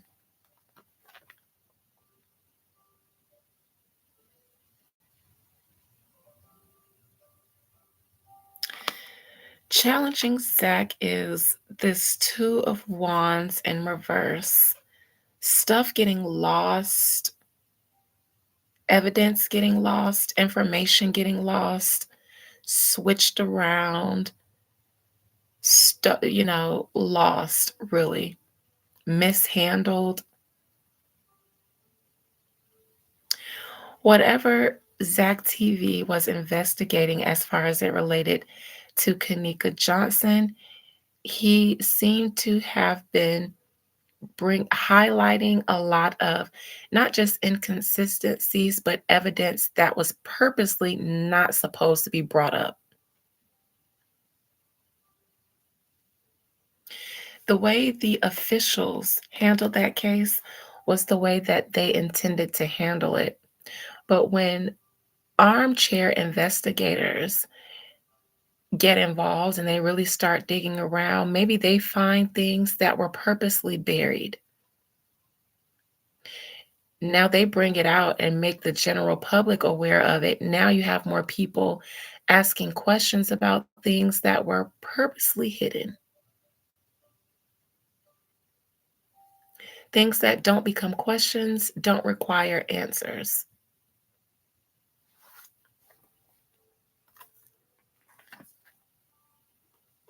Seems as though he was tying two different situations together. One thing seemed to have something to do with the other that maybe seemed like it wouldn't have anything to do with each other, but they did. Maybe an upper echelon, elite business type of people with these hood girls and things like that intersecting at certain hotels and things like that. Again, information that was supposed to stay hidden or intentionally lost. During his investigations, he was bringing it up, and that's, I believe, why he kept getting warned by people that seem to be in the know, because they would know through experience what was overlooked by the authorities. And maybe they were paid to continue to let it be overlooked. And not saying that you're a horrible person for letting somebody pay you for your pain and your silence. So that would then put me in the position to go to somebody else and say, listen, You got to let this go. You have to, just like I'm doing. Something like that.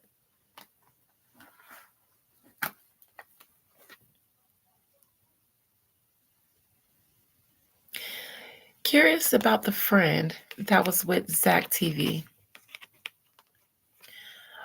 I also would like to say that Zack TV was probably being watched while he was in his community.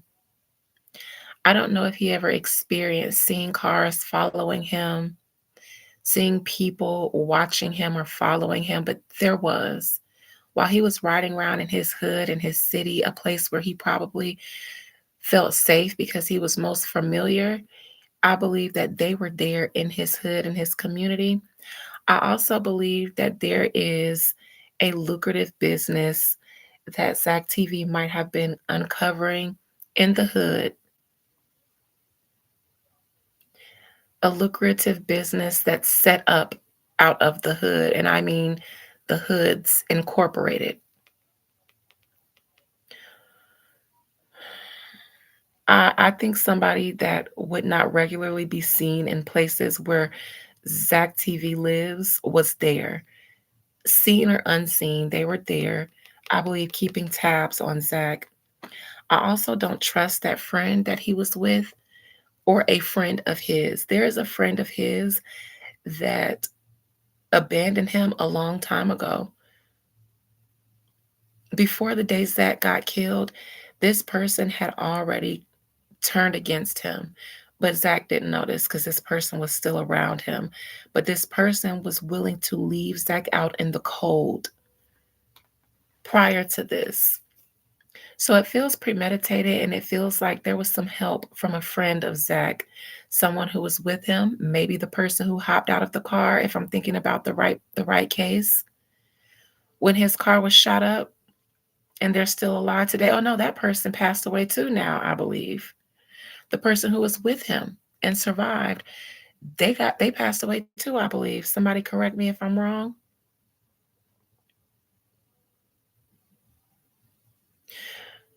And if that is what I remember correctly, that person was infiltrated and used to help set up Zach, and then they were clipped too. All the whatever was done to Zach, somebody used his friend and then tied up the loose end, which was the person that they used.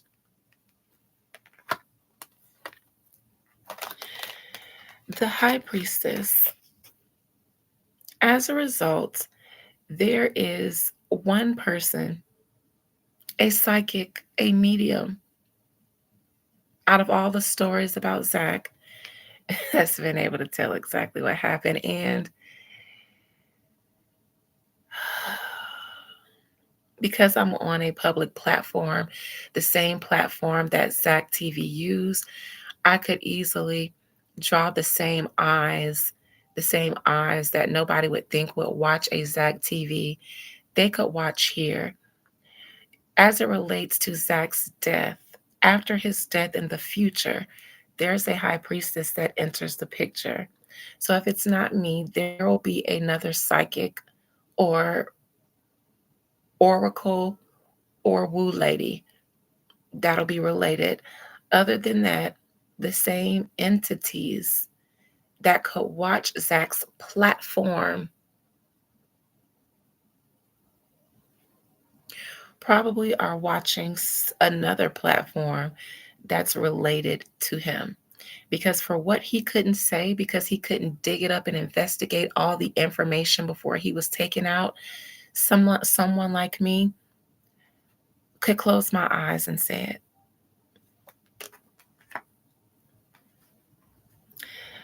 Someone like me can say things like, the movie I Clone Tyrone has a lot more truth in it. Doesn't have to be cloning labs underneath the city. That could be added for satire.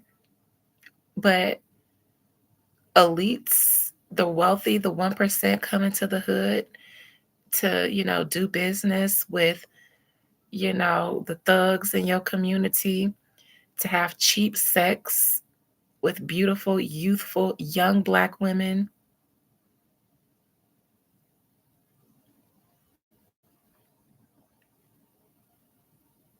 and all the other shit they do to keep the hoods in poverty. They're there, and they were there in Zack's community watching him, lining them up, I believe.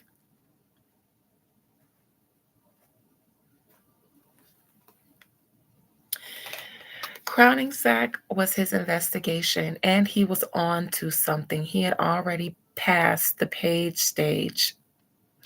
Zack was talking to people, and he was actively investigating people. I think he did an interview with a couple of Kanika's friends that were there that night. So he talked to people who were there.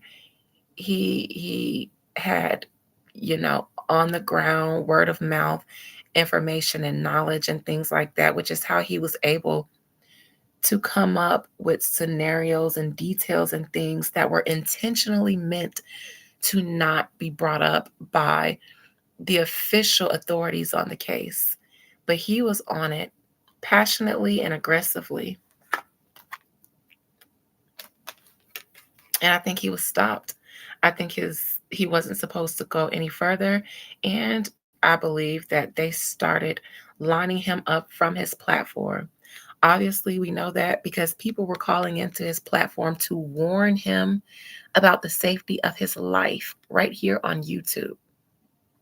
Right here on this platform, calling in to say, hey, if you don't back off of this, your life is in danger. These people were more concerned with warning him than to getting in trouble for going on a platform and saying someone's life is in danger. That could be considered a threat to somebody like me. But from how he was using his platform to share the information he shared, that is where he got the attention of the people who wanted to do something with him from the internet, which is why this is here. After his case, I'm sure there's been tons of psychics that have read him.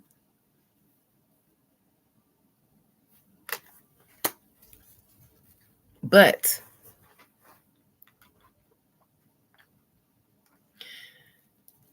never mind.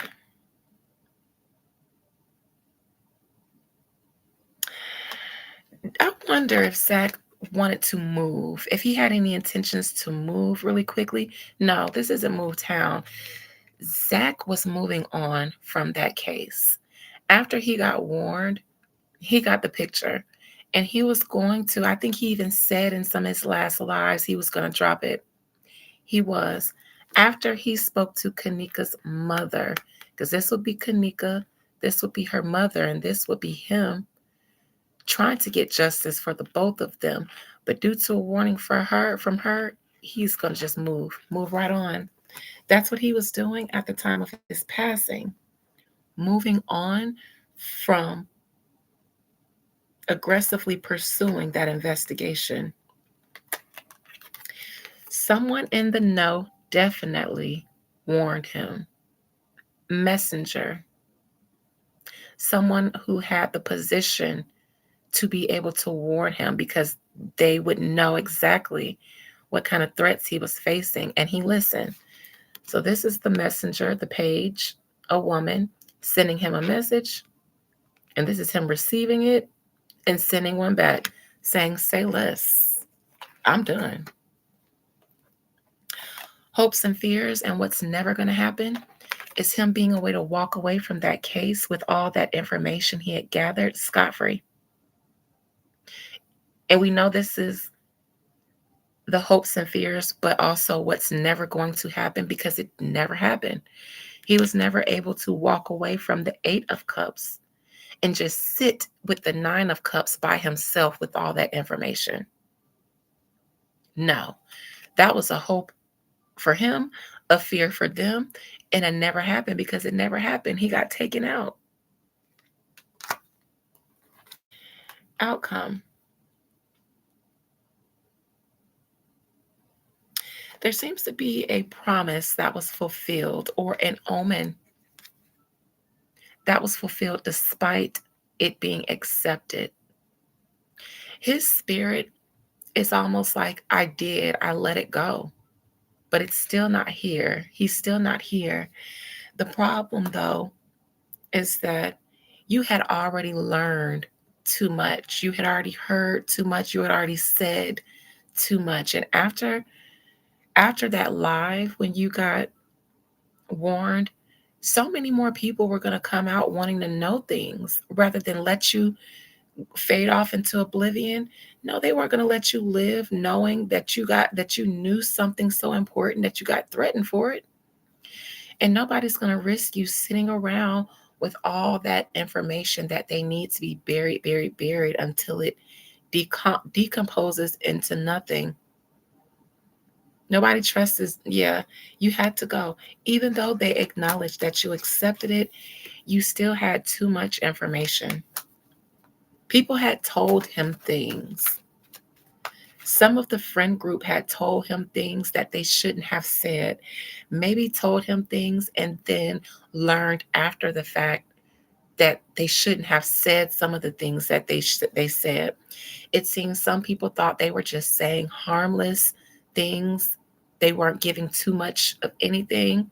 And then later on, somebody told them, no, you shouldn't have said anything. Anything is too much.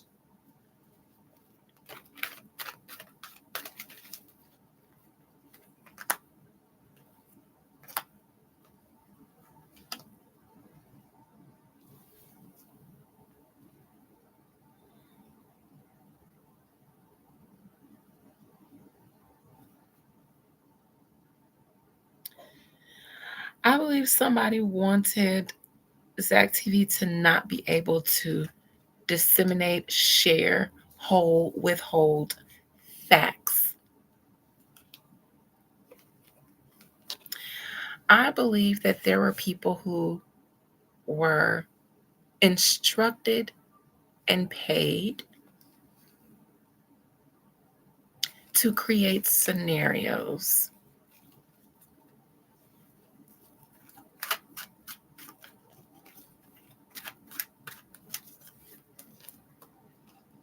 Now I was just going to say, I'm expecting to see the Five of Wands somewhere.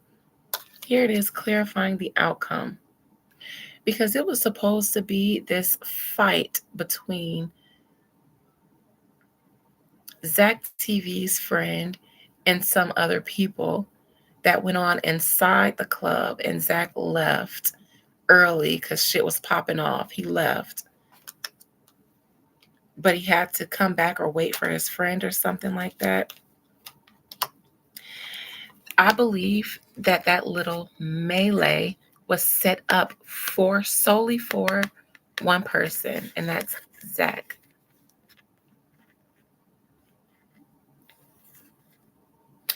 I believe that all these people and the issue that they had was brought from out of nowhere, raised from the dead. There was no issue. Five of Wands in reverse, Judgment in reverse. There was no issue. There was no reason for some of those people to be there and then pretend to be beefing with each other than for all those events to be for one person.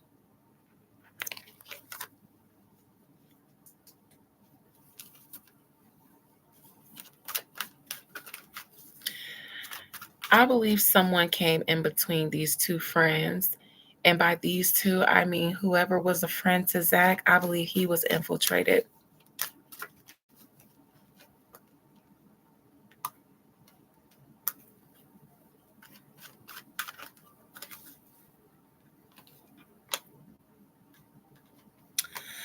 I believe that the person who is fully and firstly responsible is someone in business. And at the time, they had some sort of business dealing that they were working on that was coming up. Like an established businessman, but say they're about to go public. And so they have to stay really clean because they're about to go public and they don't want the stockholders and the board and stuff to be worried before they go public. It feels like that. Not saying that's what the exact business deal was, but this feels like a businessman who had stuff going on in the midst of this Kanika stuff and Zack stuff. or I'll say Zack stuff. This could have been a name or a person that was starting to be attached to the situation.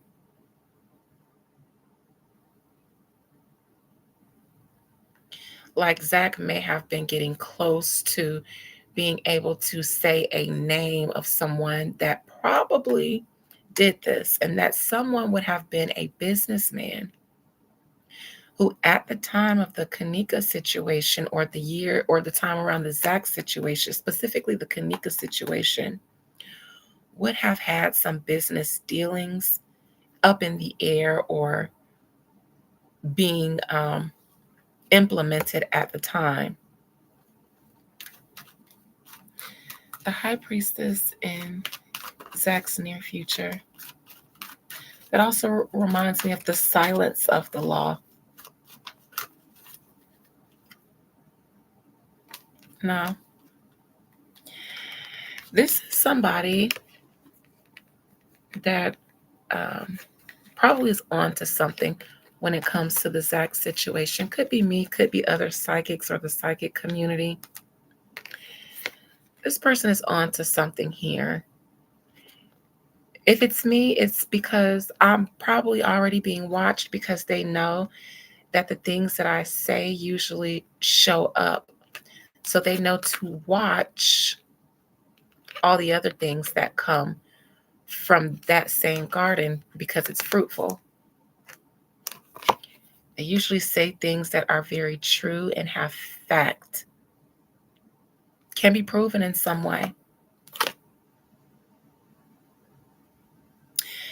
I actually think that the same attention that initially that Zack caught initially when he first began to really be on to something in his Kanika investigations are probably watching other platforms too, including psychics.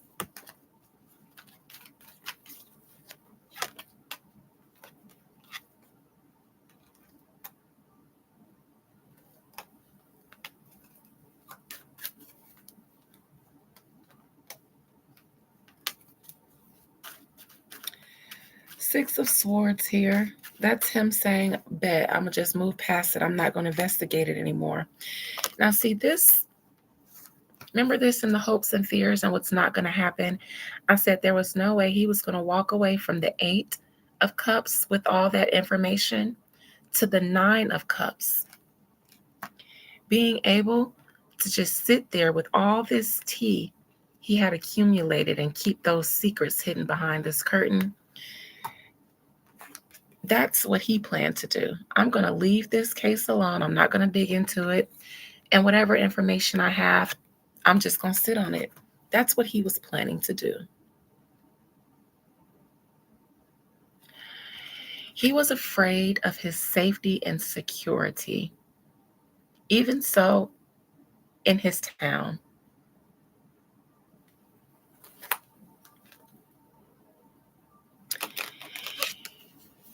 Zack TV heard the warning and he took it seriously. He felt like there could be someone watching him. He felt like it could be the authorities, actually. Some form of the authorities he felt like could be after him. Who it was, though, in my opinion, since I said whoever this was watching him in his community, and since when I first called him up, I saw the scene of his crime, but I also saw the police. I'm going to say that who was watching him in order to line him up were, in my opinion, in my humblest opinion, it's all alleged and based on my imagination, was the local authorities.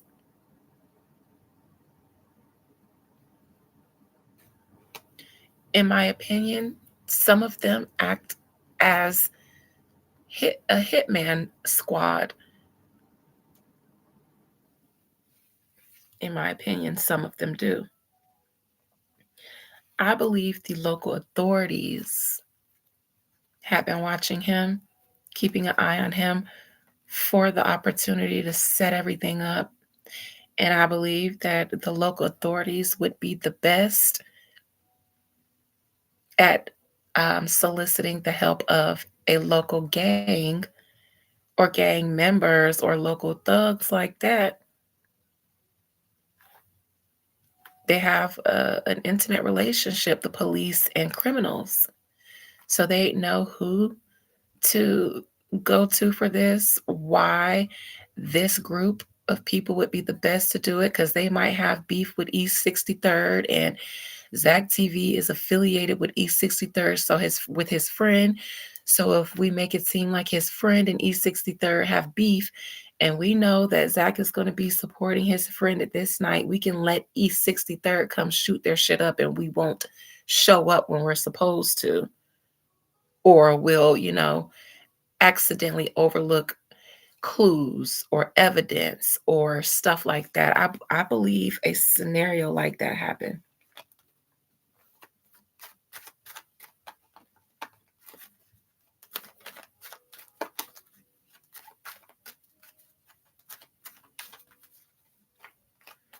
Could employ one of their snitches, one of their informants to do it.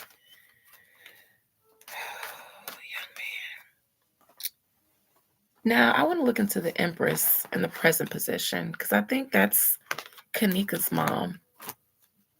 Kanika's or his own.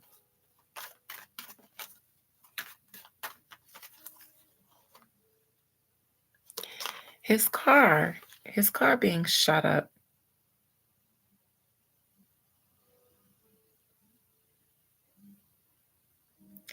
And the person who implored him to not force this. Don't push it. Don't force it.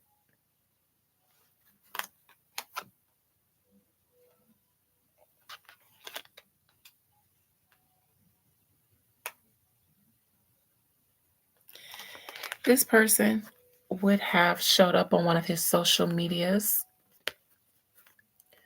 would have showed up as a queen, meaning experience with a lot of authority in some way, but not confident enough to assert herself fully. Meaning somebody who knows why they're warning you, but can't come out and say, hey, I'm such and such, and I'm warning you because this is a big, big, big, scheme, da da da da. Because if she says this, now that makes me curious again.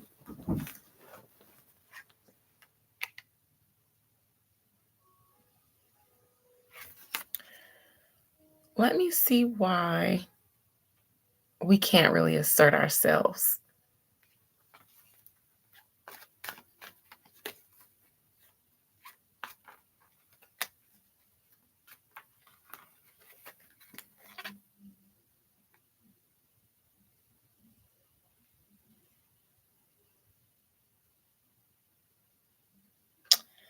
See, I think that whomever warns Zach, I think that they feel like the person who may be responsible for a lot of this is so high up at the top, almost like they pulled the strings without being seen because they're so high at the top.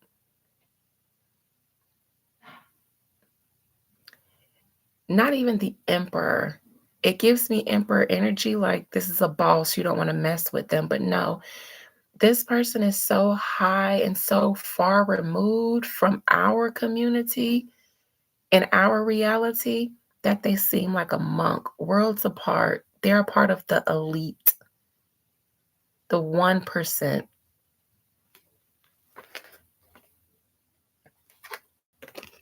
And I think that she knew that there was a lot of injustices going on in this case.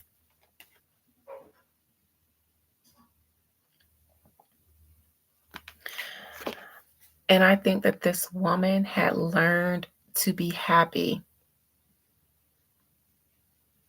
with being safe, secure, and a part of the crew here. This woman at the time that she reached out to Zack, it wasn't out of fear. She had already, I don't want to say been accepted in to the cabal, but maybe so. If this is her mom, if this is Kanika's mom, she had already been paid off with that settlement. So she's in, she's safe.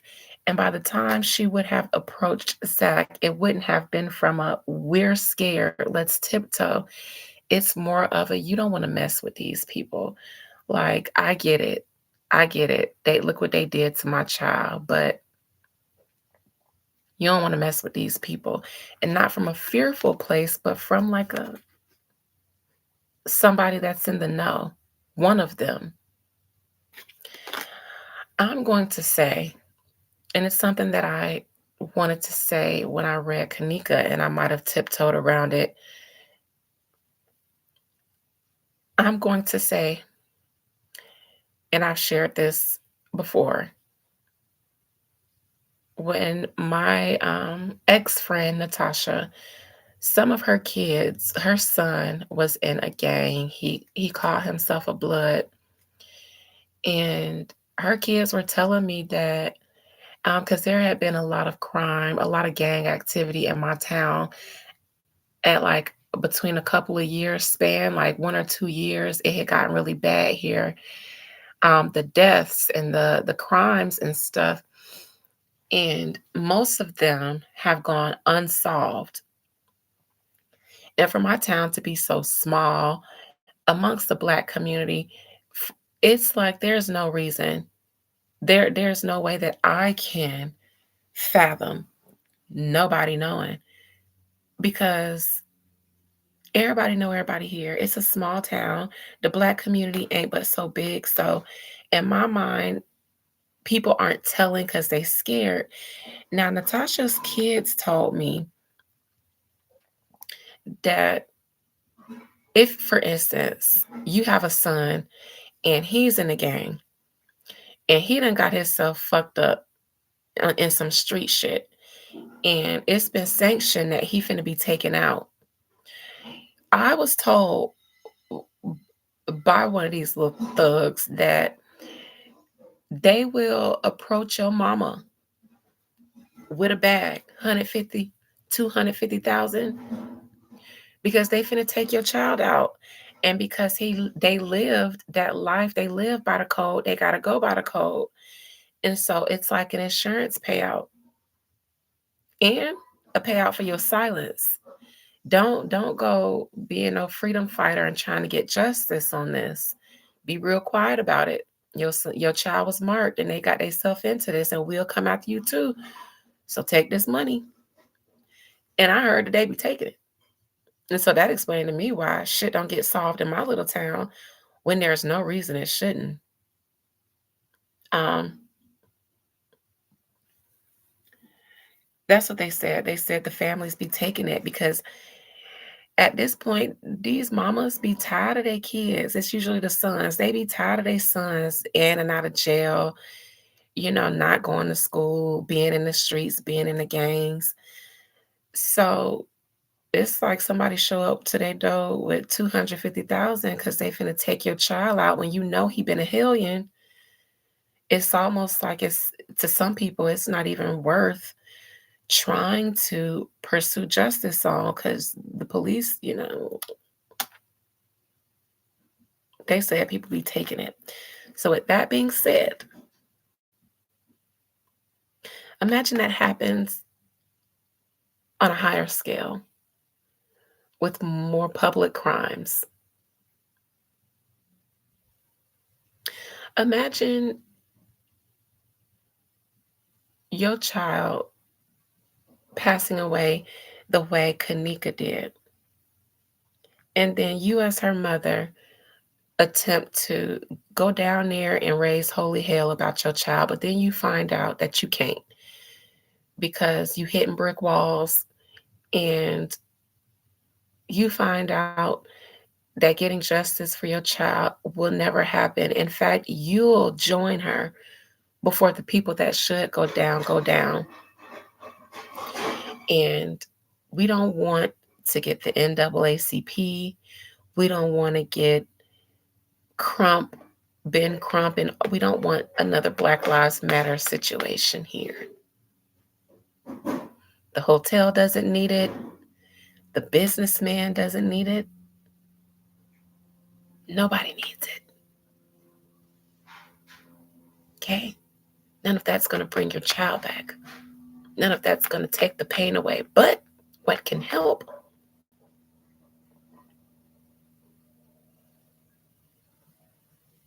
is more money than you or your child might have ever seen in your lifetimes at once. So take this 2 point something million and shut the fuck up. Imagine that. I'm not judging this either.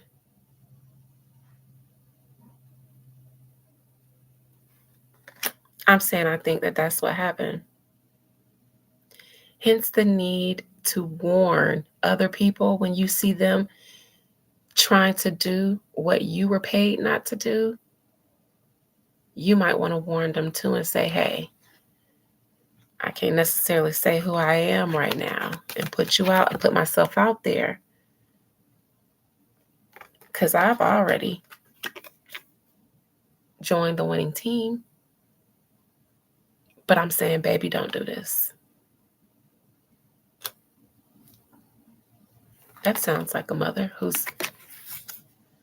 don't want to see nobody else go down for her child and for a cause that she abandoned to.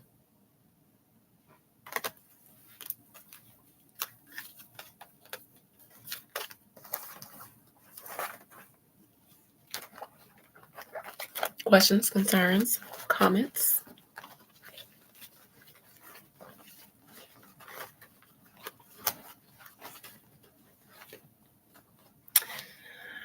I don't think any street had anything to do with Zack's passing. Talking about his passing was like talking about Kanika's passing, so I didn't get a lot of side personal business surrounding his death.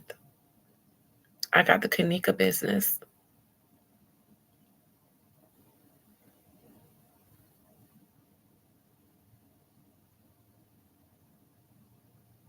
You guys good? I usually don't see any comments, and when I go on live on my computer from anybody else except for my members, it says, I don't know if I want to change that because that might interrupt the live. Oh, I only had top chat on. Let's try live chat.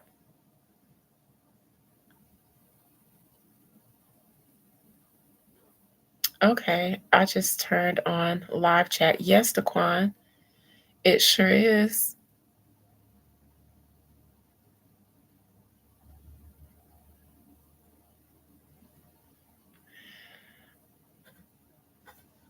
So I just turned on live chat. Now I can see everybody's chat because I only had, it seemed like it filtered out everybody who's not a regular.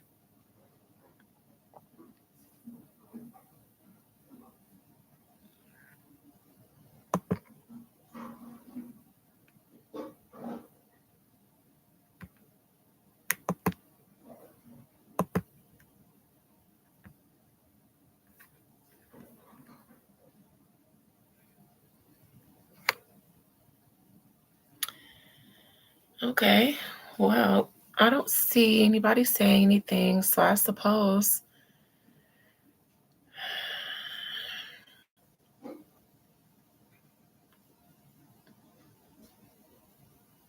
I'll shut this thing on down.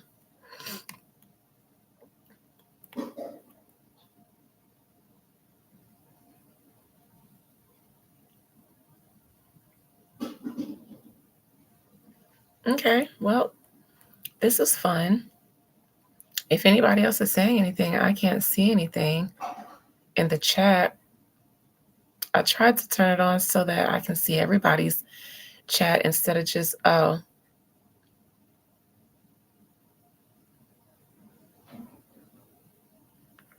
Yes, Daquan, I miss doing these types of reads.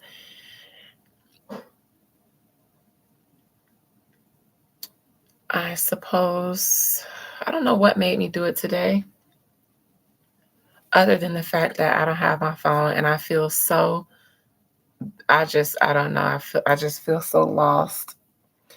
But maybe all of this is a good thing because I was able to go back to my channel roots and I enjoy doing these types of topics. I wish I knew another good one to throw in because I have time today. Ain't like I can handle too much business without my phone. Can't nobody get in contact with me except for on email. And if they haven't gotten the memo from here to go to my email if they need me, then they're just going to be trying to contact me and not knowing why I'm not answering. It makes me feel so unproductive. So I've been on here for 2 hours just trying to be productive. Is there a serial killer in Texas? Now, why I can't see that?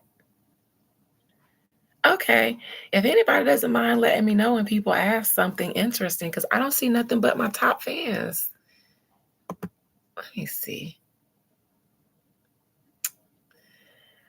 I don't even know what to do without messing it up. Is there a serial killer in Texas? I'm sure there is. I'm sure there's one everywhere, whether we know about them or not.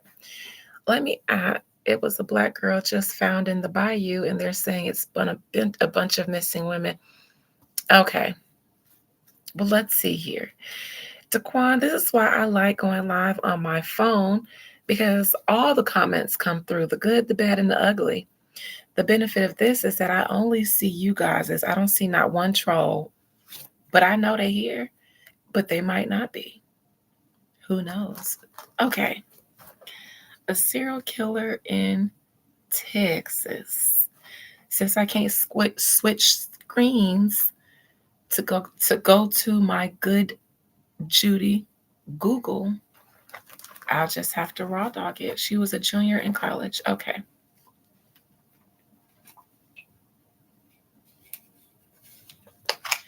This is for all my Texans out there. Y'all looking for a serial killer report like a weather report, and I'm happy to be your killerologist to keep you all safe out there in that unexpected natural disaster of another human deciding to be a god. Let's see. Let's see. And I know y'all stay strapped in Texas. So if I confirm it, y'all better handle that where your good state entitles you to. Yes, killerologists. Because I told y'all, if y'all leave David, if y'all let him skate on this, y'all going to have bodies piling up all over the place. And y'all going to have to keep covering his shit up.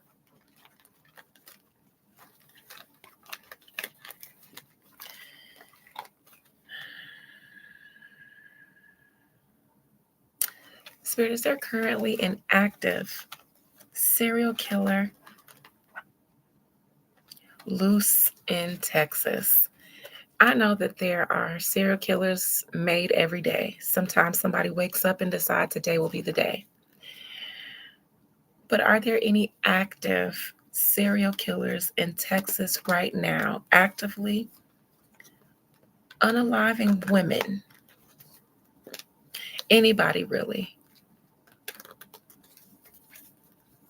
Any active serial killers currently in Texas?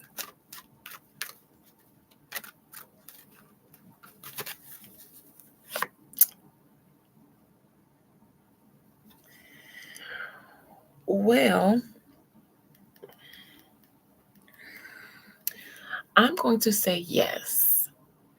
And for a serial killer, this wouldn't be what I would typically look for. I actually was expecting to see the magician, Gemini card, because those are double-faced people. So in one aspect, you might get one version of a Gemini, but there's another version that lives parallel to the one you saw. I call them Sour Patch Kids. This, though, works too, because this is the successful management of keeping your animalistic desires under some form of control. So there is somebody that currently knows they don't work off of impulse. This person is controlled, cool, calm, and collected about what they do, meaning they don't do it impulsively. Like they get the urge and then they can't help themselves because that's sloppy. And this person may be aware of how sloppy being controlled by impulse is. So they're very sober minded and sober in the way that they do what they do. Meaning, even if they get the urge, if it doesn't line up and add up right to where they can do it, then they will submit themselves to their higher self before they feed into the urge. But when the stars align and everything is perfect, then they will unleash the beast.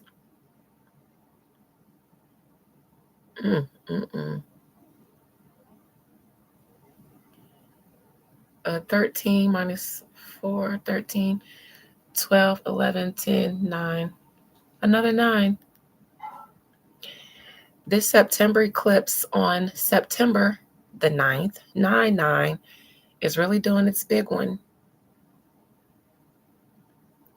Again, there is an active one.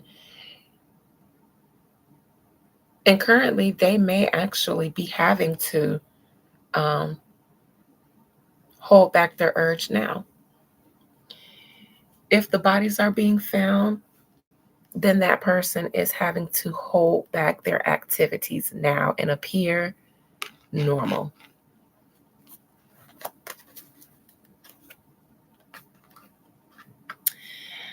Whomever it is, they are getting these girls by personally connecting with them. Not saying that they're in dating relationships with all of them, but they may connect with them on that way. Maybe they find them on some website or something, a dating site, some of them. And for those of the rest of them, they approach as if they are trying to date them, maybe.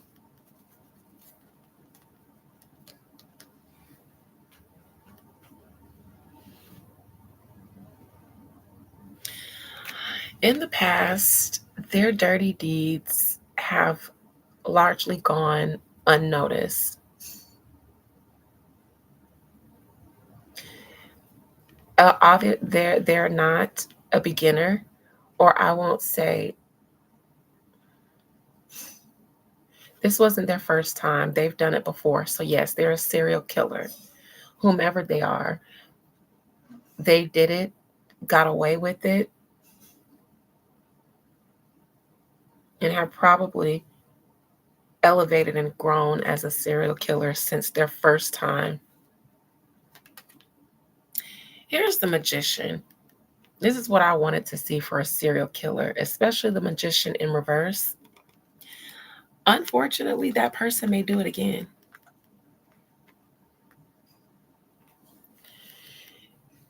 I believe that they are going to add another body.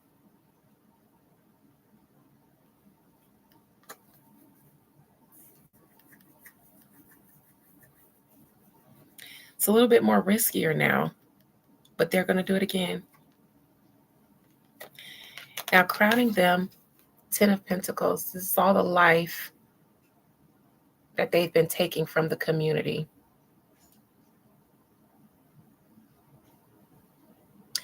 Maybe by the end of this week, they will have recovered a tenth.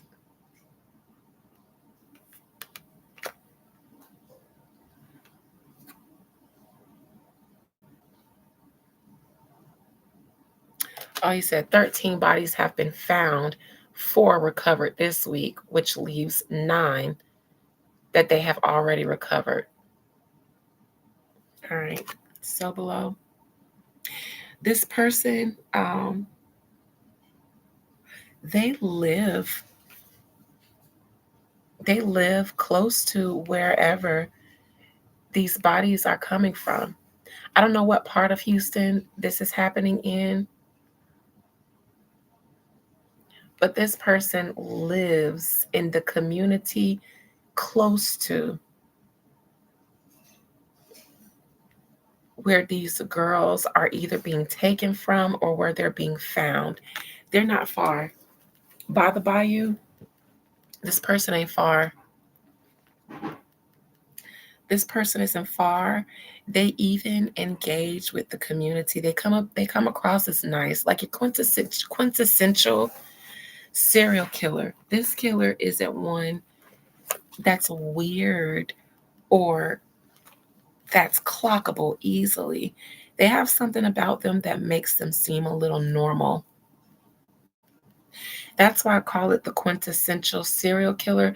Serial killers by zodiac are usually Scorpio and Gemini. I don't trust many Scorpios. I like you guys, but I don't trust you guys. Not a lot.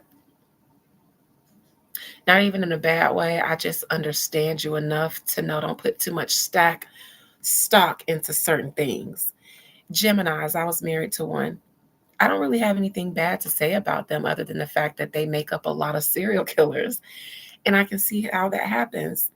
I came up with that nickname, Sour Punch Kids, for Geminis because of my husband, because he was a good man, Savannah, but then he was also very manipulative. And he lived a double life that to this day, like there were red flags, but like, how the fuck?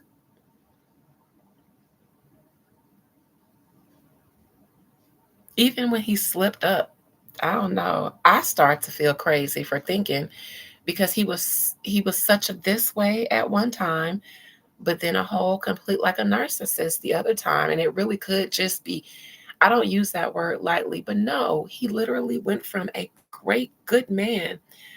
But when he wanted to get at me, he wouldn't just get at me. He would do or say things that would hurt me. His intention was to hurt me.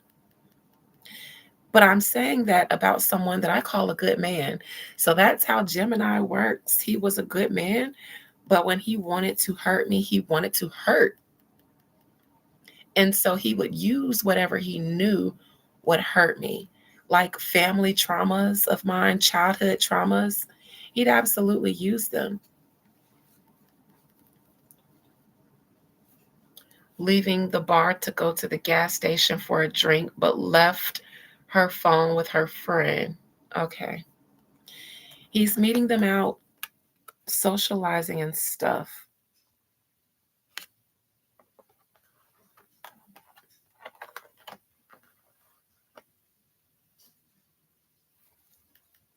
Geminis are hell.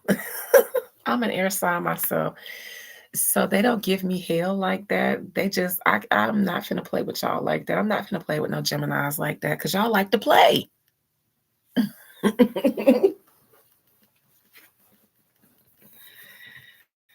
Fucking Chucky dolls.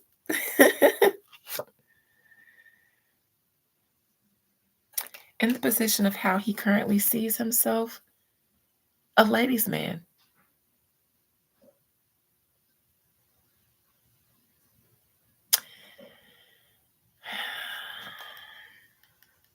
Now, into his psychology, there may be either an envy or an issue he has with young women. Not like kids or teenagers, but the age of the women that he deals with, young women in their 20s and stuff, if that's his age group, I think he likes them grown, but not older. Not kids, but not too older. I think he likes the women in their prime, maybe. And this is in the position of how he sees himself. So this is either he sees himself as a ladies' man, really good with women, or envious of them in some way.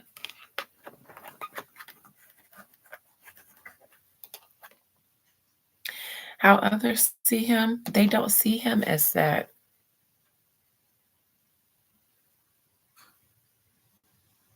They never think. I actually don't.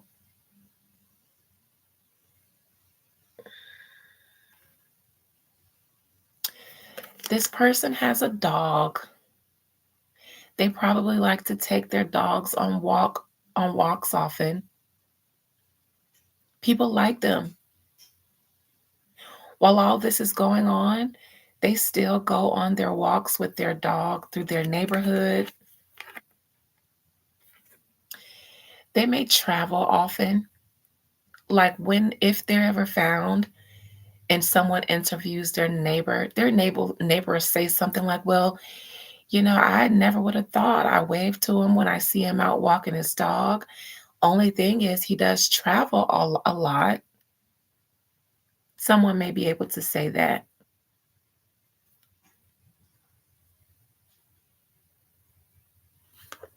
Wonder what he does for work. He has a lot of freedom to move around. Doesn't talk often, doesn't talk a lot. Cordial, but isn't one that's quick to strike up and hold long and extensive conversations with neighbors and things like that.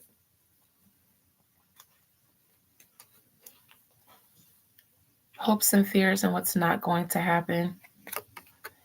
See how he sees himself? Queen of Wands.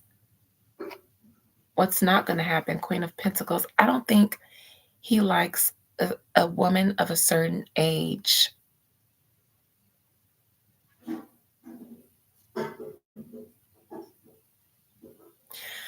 I almost want to say that I think he wants to be a woman.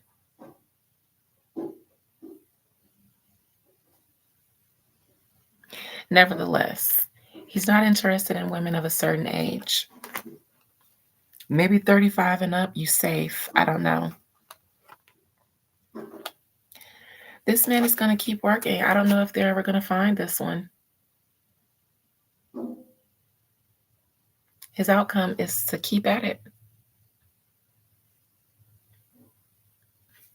If this isn't him this is him still adding bodies to the community. Out in the bayous.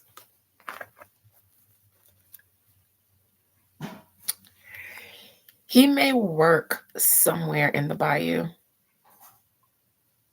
So that gives him reason to be out there often, but not live there. Maybe works there, but not lives there. That might explain the traveling I see. Because I think he may move around a little bit between his home and maybe where he works. It might be some distance, so he might be always going back and forth or something like that for work because he doesn't work where he lives. Outcome.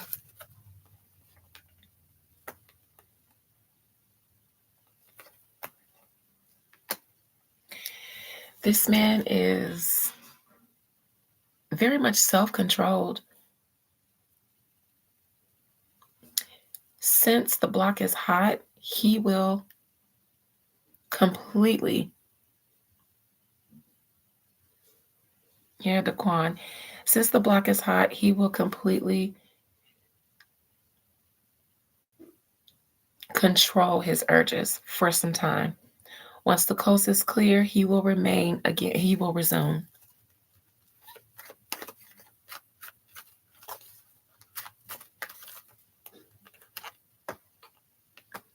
He has to hold off because people are finding his handiwork. So I have to skirt because all my shit is coming to light.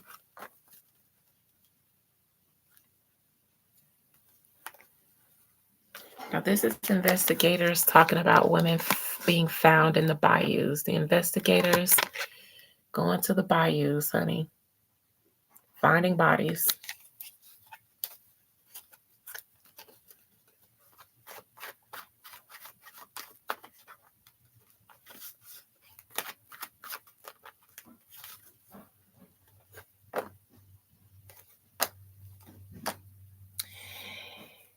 You guys be safe online. He does operate online as well as offline, but he utilizes the online spaces to meet women.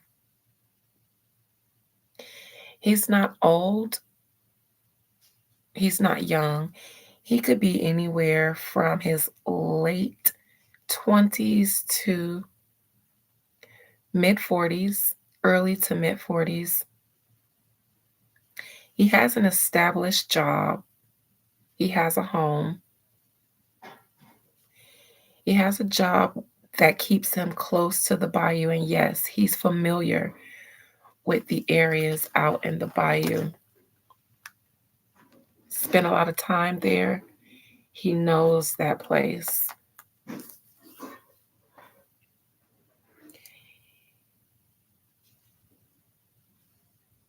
He probably because I see him utilizing social media more exclusively. There's something that may have happened with picking up a girl and doing it that brought too much heat.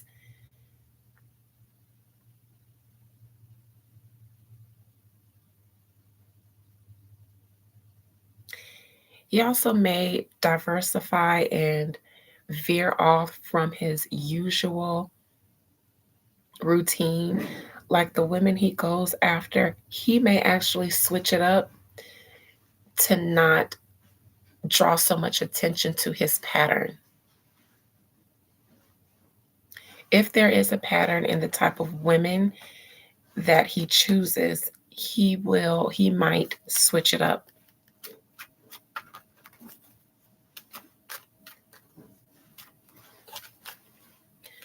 Two of Cups, that's the challenge. They go from this Two of Cups willingly consenting, budding situations with him, but this is what really is the intention. Same two people, but in this case, it goes from, ooh, let's meet up, let's possibly date, to the trap. But this is how he gets you.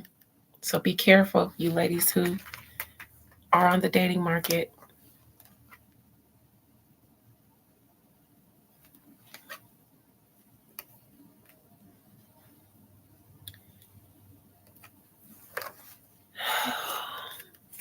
He may use a fake name. A lot of fake information is used. Nothing about what he says he is upfront when he meets these people is true. Off rip, he's lying. He's lying about his name specifically.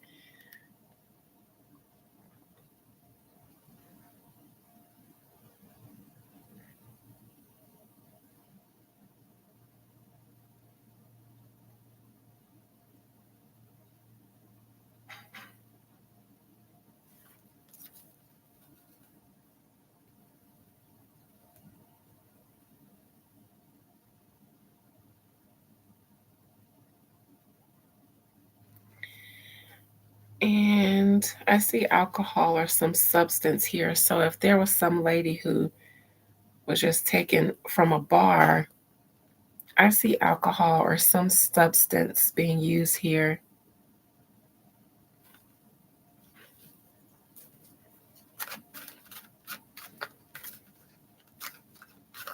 I pray that too, Miss Thompson. I pray to see a change, but I don't have justice here anywhere in reverse or upright. And his outcome is the Eight of Pentacles. And so if the families don't know no woo, then they might not be able to get no justice, because justice in man's court isn't the same as justice according to natural law. And you got to be tapped in for natural law. You can't leave justice in the hands of man when justice is a natural law. It's one of God's main resources. And so we can't stay in this mind frame of leaving everything to the mundane. Justice never started in the courts of man. Now I still see him being able to do what he does, but that doesn't mean those families can't get justice for themselves. I don't think any of them are, though.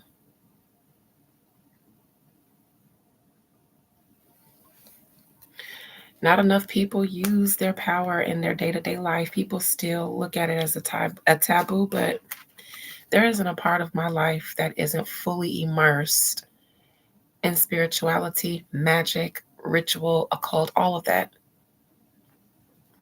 I mean, if I can spend the majority of my life religious for nothing, just because I was told to be. All right, near future, the magician in reverse. I believe that's him continuing after a period.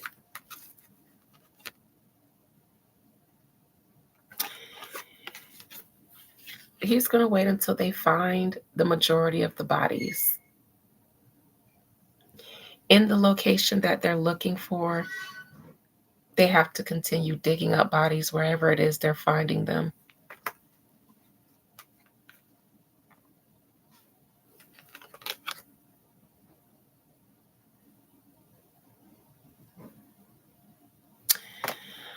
I'm curious as to why he's taken a leave from somewhere.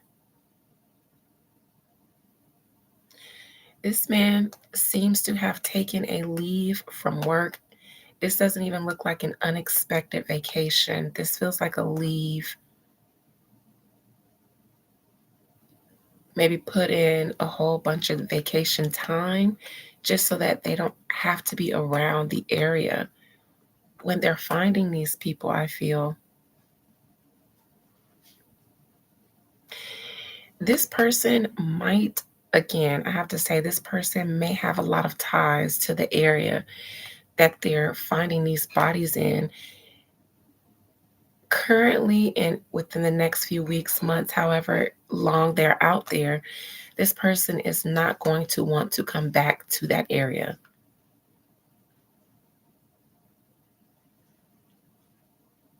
So somebody ain't showing up for work all of a sudden.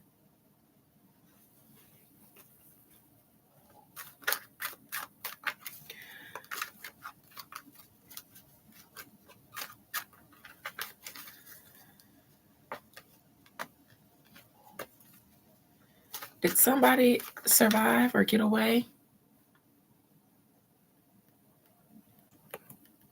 I'm not sure. One of the ladies got away or survived or something. One of y'all mentioned somebody being at a bar with their friend, leaving their cell phone with their friend.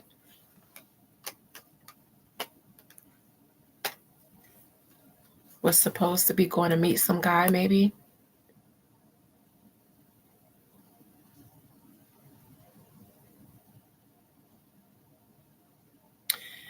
That girl was.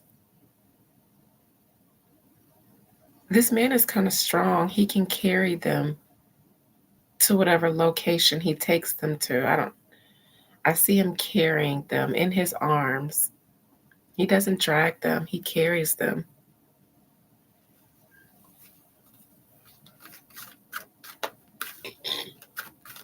Hey, Nicole. All the details are not shared, obviously, pending the investigation.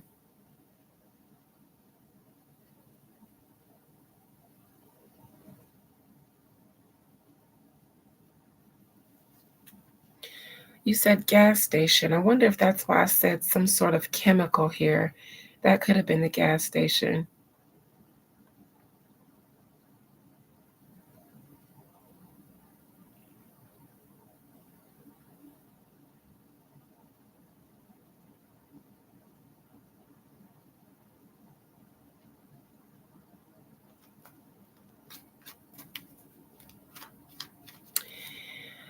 I don't know if whomever took her life is the serial killer.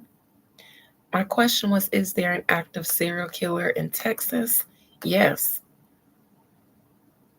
Are they currently holding off right now because people are finding bodies? Yes. Will they resume sometime in the near future? Yes. It could be because they didn't have anything to do with this one.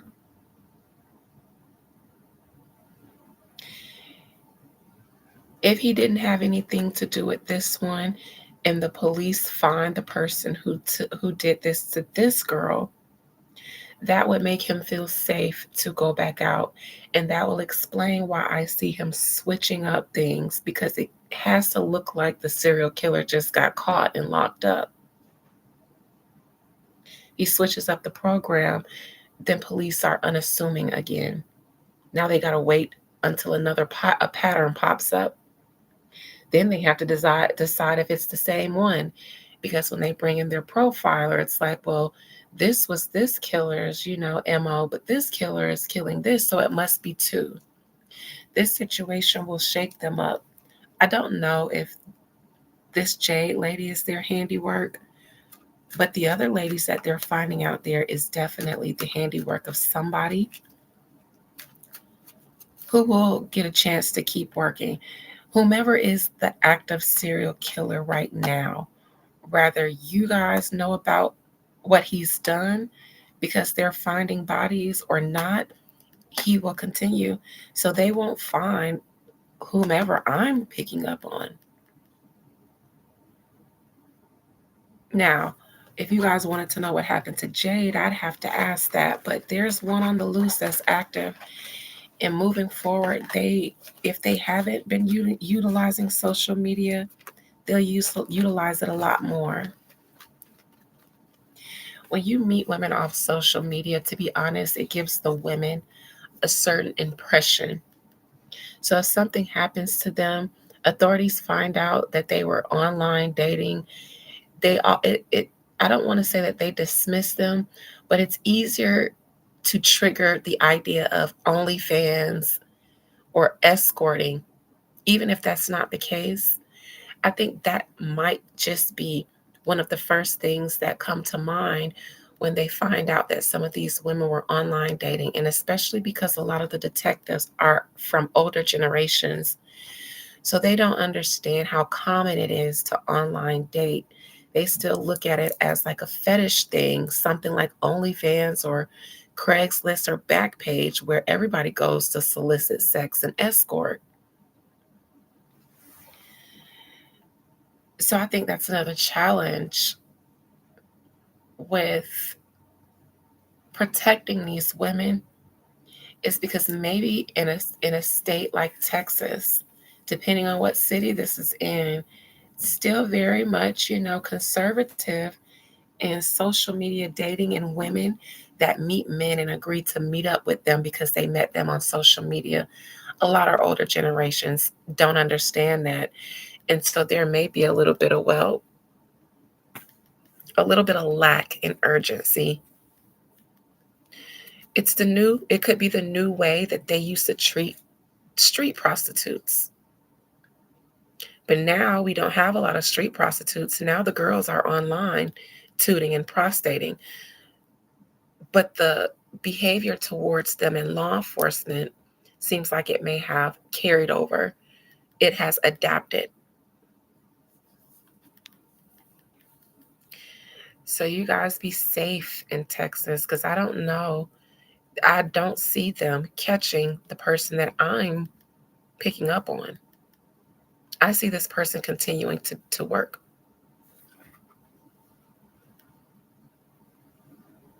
Yep. Are there oil rigs out there in Tampa in the bayou? Oil rig or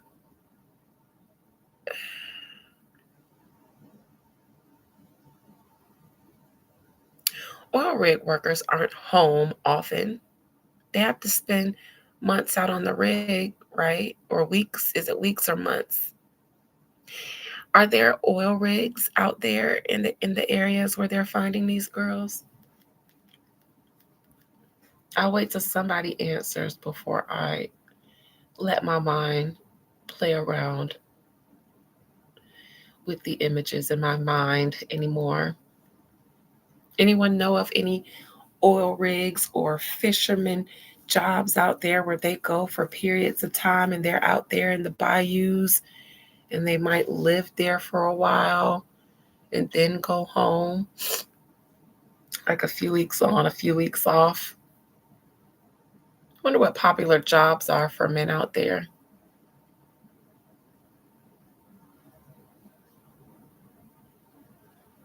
Popular bayou jobs.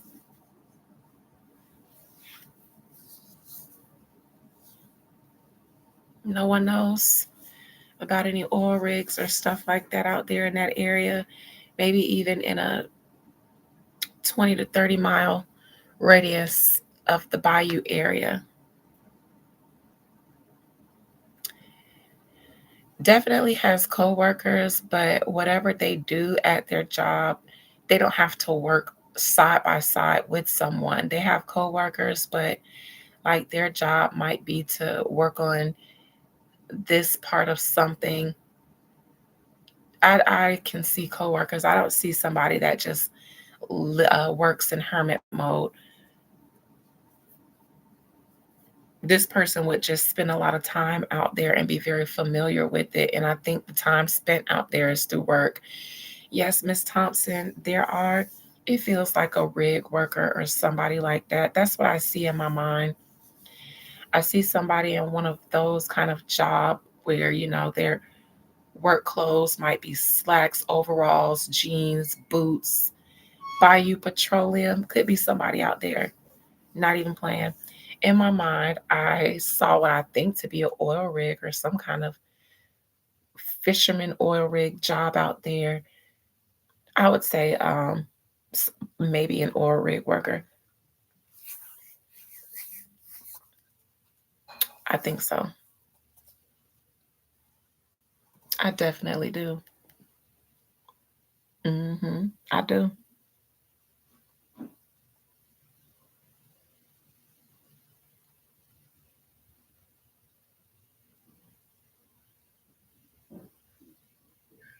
Good. A few around that area, anyone on. But no, I think that would be how that person got the familiarity with the area, is because they work out there. And I only asked about the jobs because that's what I saw in my mind. And that would make sense for the type of person I picked up. It makes sense for their neighbors to not see them often, but when they do, it's like they're walking their job and we don't talk to them much. They come off the rig, they gonna be home for a few weeks. They usually don't socialize much.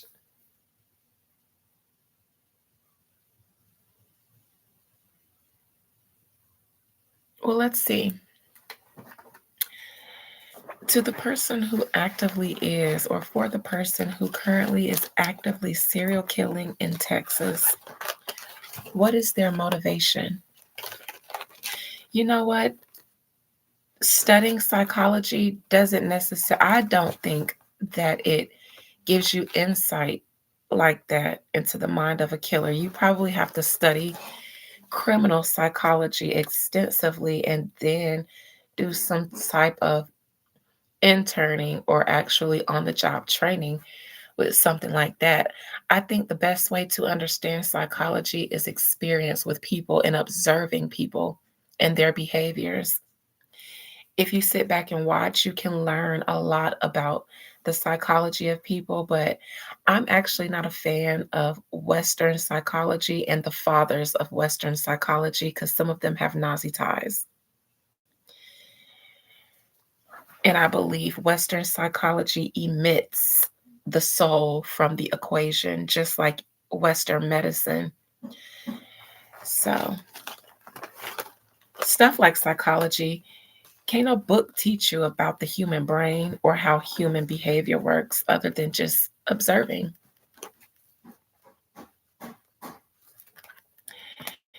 What is the intent for killing for the active serial killer in Texas who may probably get to continue undisturbed doing what they've been doing?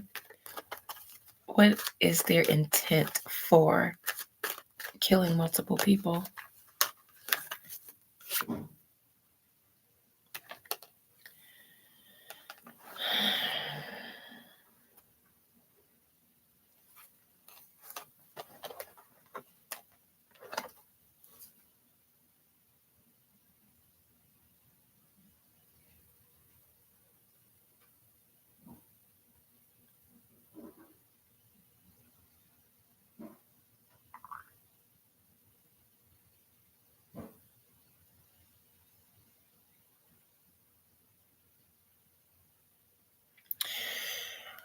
I am going to say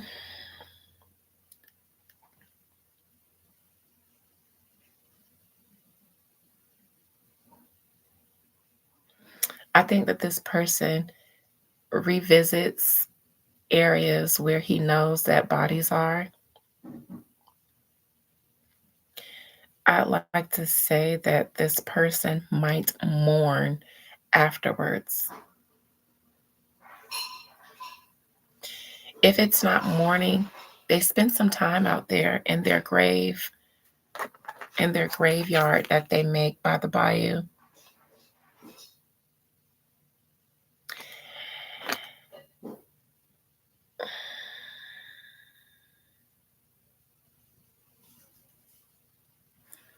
I believe that there are two people that this person does this because of. Two people or two reasons from their past. It's behind them that caused them to do what they do now.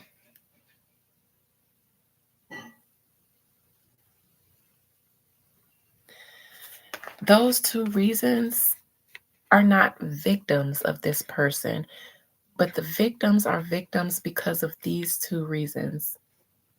It's like everybody's paying or something for these who were not victims.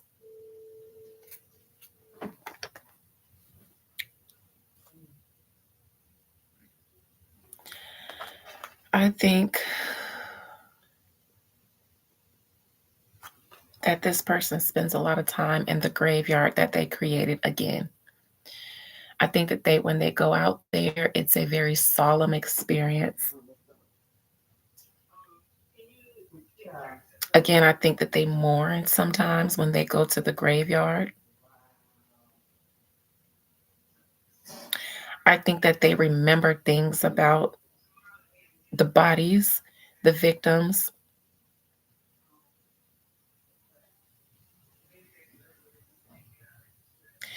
I believe that they have a lot of opportunity, which leads to it. They have a lot of opportunity and time alone.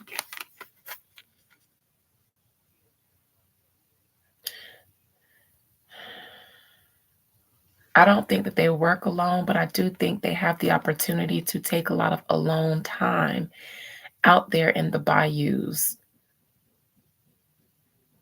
So they would have a reason to be out there, for them to be out there with nobody thinking it's weird.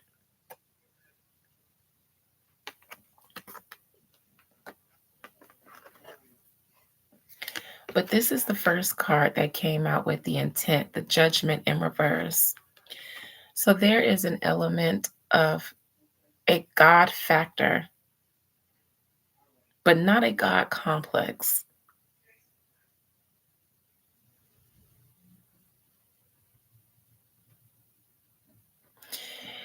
Something about taking a life, but holding it in limbo between justice and the peace of heaven that would come from a natural death or a death of old age, where there's a lot of closure. Something about unaliving and then hiding them where not their families, the authorities can find them, nor can they be properly laid to rest. There's something about that too. The power of keeping a person in limbo, so to speak. There's definitely a God factor or some sort of God complex. I also think that this person does not see these souls as gone when he visits them. He could possibly talk to them, but I think he mourns them still. It's kind of complex to try to explain because there's no, well, he does this because X, Y, and Z. There are definitely layers. There's a little bit of, though, a God factor, a God complex, opportunity. And then there's two, I believe, two women that impacted this person and are still alive. He never was able to do anything with them, but whatever unhealed trauma he has from these experiences, they come out with these other women.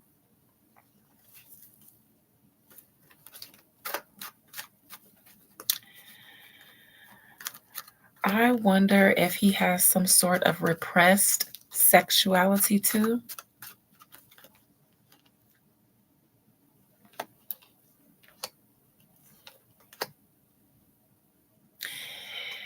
This person may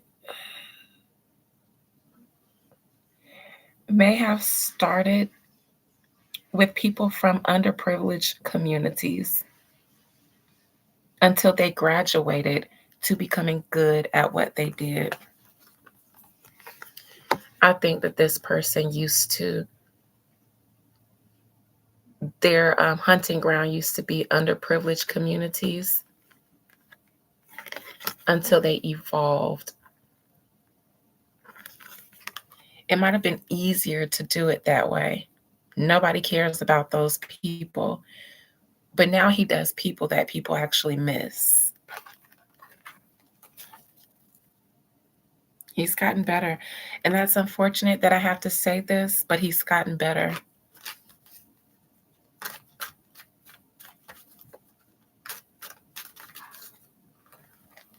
The Hermit. That's him stopping again. He has some sort of sexual something that he represses. It could be some form of homosexuality, but there's some form of emotional and sexual imbalance here that is constantly in suppression. It comes, but then it has to be suppressed as soon as it comes. This person may be gay or suppresses it, works around a lot of men, but kind of is a loner. Likes to go out and be around women, but may not even be attracted to them, but wants to be.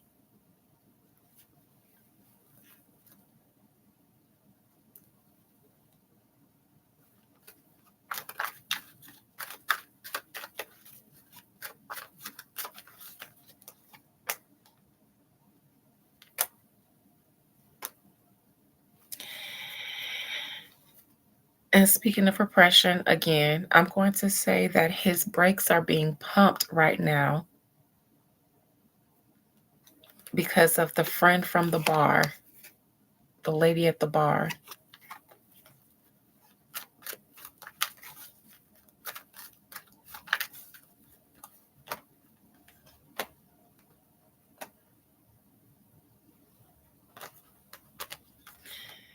There's some childhood something here that he has lingering, but he can't address his issues with whom he has issues with. DL men are actually the most dangerous. I agree. I agree. DL and powerful white men.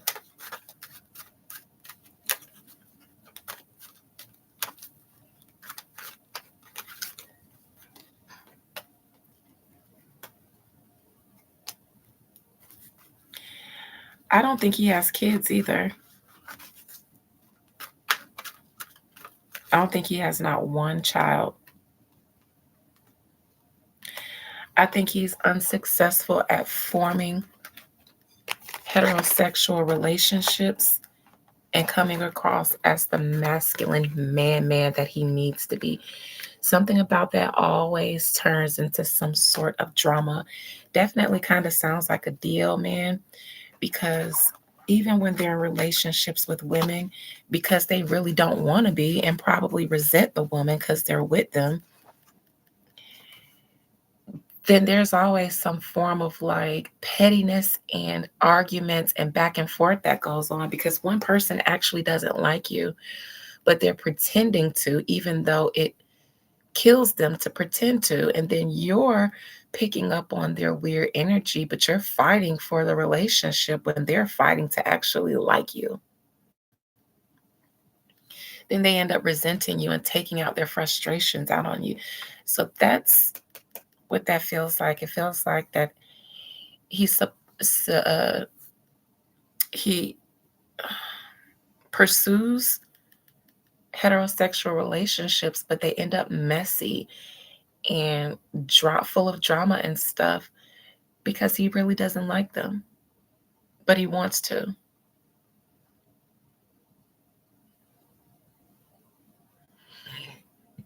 I think he admires women in some way, but also envies the fact probably that he can't openly date men like women can. I think at intervals afterwards, there's remorse. Like when he's adding to the burial, reflecting, walking through, remembering people, somewhere in him there is a little bit of sadness, but it's not completely attached to his action. It's attached to his childhood trauma. And if it's not a childhood trauma, it's a relationship trauma. I think so. It's a little bit more complicated than that. But if I wanted to summarize it, I would say this is a DL man that hates being DL and probably hates women or resents women. For one, because he's supposed to date them, but doesn't want to, but wants to, because I don't think he wants to be gay. There's some trauma in there that led to that. And because he's DL and because he's really gay, I think he actually wants to be like envies women, but wants to suppress and kill that too.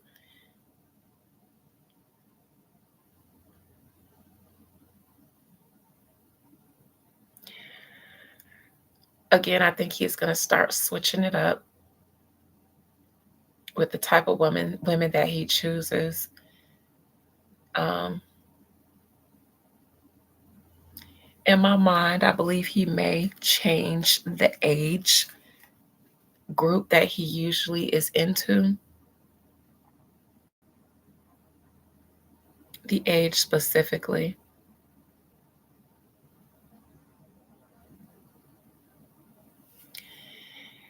So that's what I got for is there a serial killer? Is it a spirit? Energy is everything. Energy is behind everything. Um, I would say it's a choice. I'm not going to blame that on any entity possessing him. And even possession requires a form of consent. So, in a sense, sure, it's his spirit.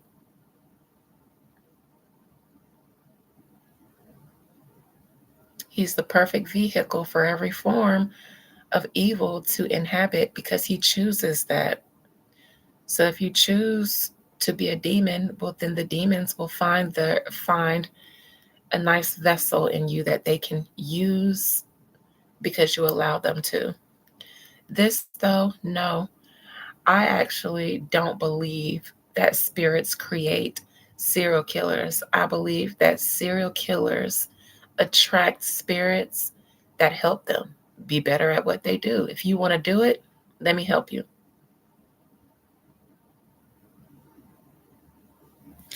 I also believe that humans can create spirits and entities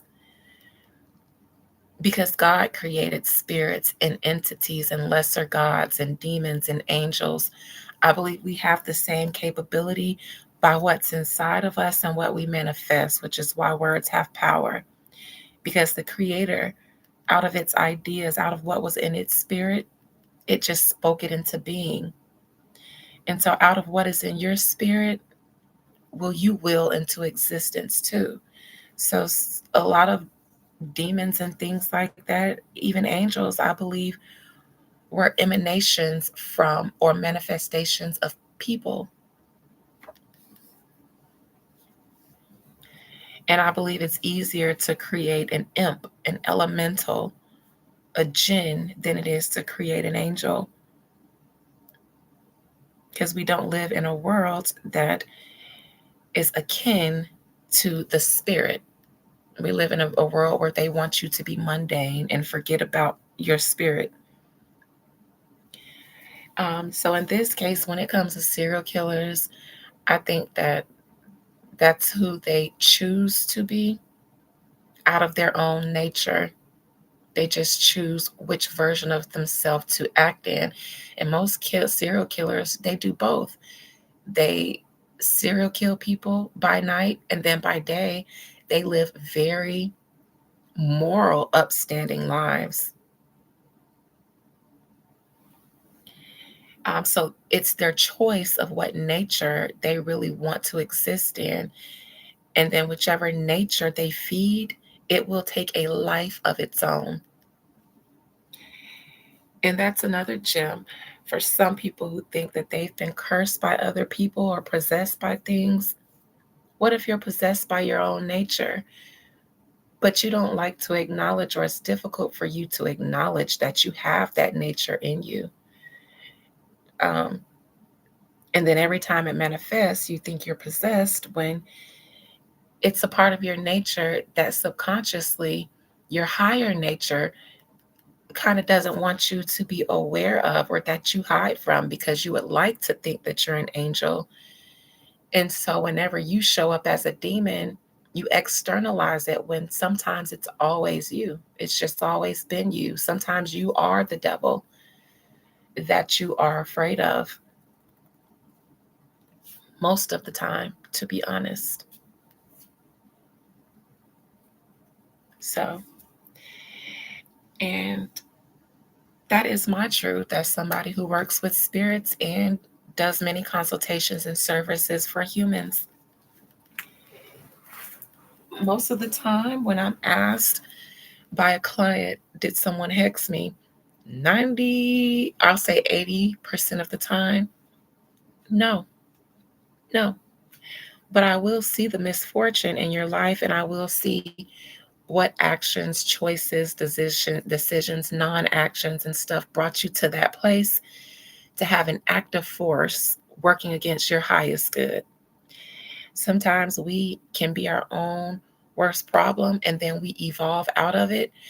But the consequences of the state that we were in when we were toxic, they run to catch up to us sometimes when we've changed and we're high vibrational. So now we think somebody's cursed us, when really it's our own actions catching up to us. But they couldn't find us because we shape shifted, but they found us eventually and was like, hey, you tried to trick me. I found you though. You got to deal with me. I'm a part of you too. Completely put me to bed. Otherwise, I'll continue to catch up with you.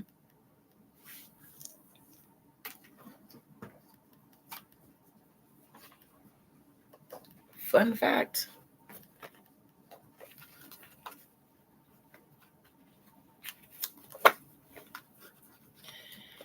All right. Well, I am tired.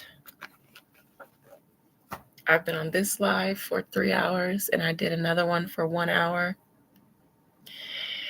To my members, please forgive me, but we cannot do reclaiming the law until my new phone gets here, because if I'm live on my computer, I'm usually reading from my computer and I'm live on my phone. If I switch screens, it's going to disconnect the live just to click over. So I ordered my phone today. They said 2 to 3 business days. So between now and Friday, I'm hoping by Wednesday it'll be here. And when it does, the first thing I will do will be a reclaiming the law. So don't think I'm just pushing you off. I need my phone. Until then, until the phone arrives, I'll just do regular lives.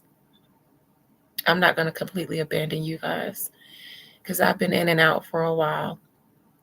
You're welcome, Miss Thompson. This was a pleasure. This was work. I had to get back to work from vacation.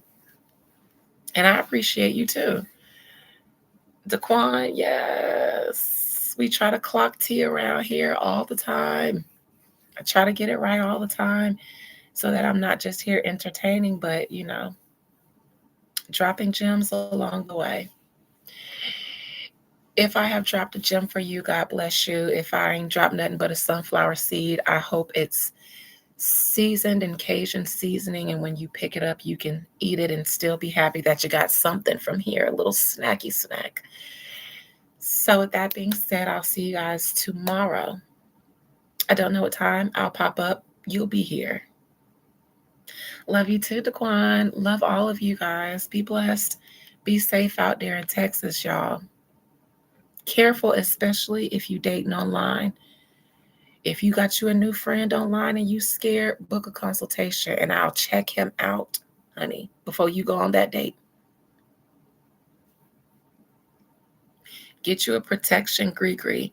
It worked just fine for one of my ex-lady of the night clients. And fun fact, she ain't no lady of the night no more. After the butterfly ceremony, sis said, I'm delivered. She got a regular job and she is hanging in there and trying not to resort back to the streets for the money.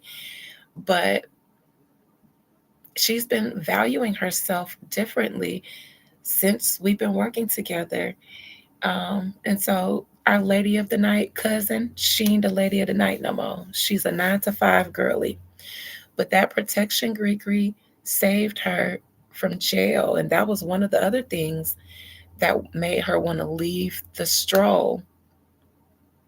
So that gree not only protected her from jail, but also helped her look at herself differently. I won't say that gree alone, that was her, but yeah, she's not in the streets anymore. But get you a protection gree if you in the streets and if you outside dating, especially in Texas, by the bayous. Get you a gree and a consultation before y'all go meet that man that y'all just met off social media so that you don't end up giving me the tea from the other realm. Yes, because then it ain't too much I can do for you except let your voice be heard. Use your spiritual power to help your mundane life. When you were created, you were created in a spirit form first. Then you descended into a physical body. You had to cook for 9 to 10 months and then be ushered into this world. That means you were a spirit first and foremost. And that is your dominant nature. So use energy, spiritual manipulation, woo, magic, whatever you call it, and don't think of it as a taboo. Start thinking of it as your birthright and your saving grace. Okay? Lest you find yourself on the short end of the time that we're in. Love you guys. Be safe. Be blessed. And don't let nobody get you. Okay? Okay.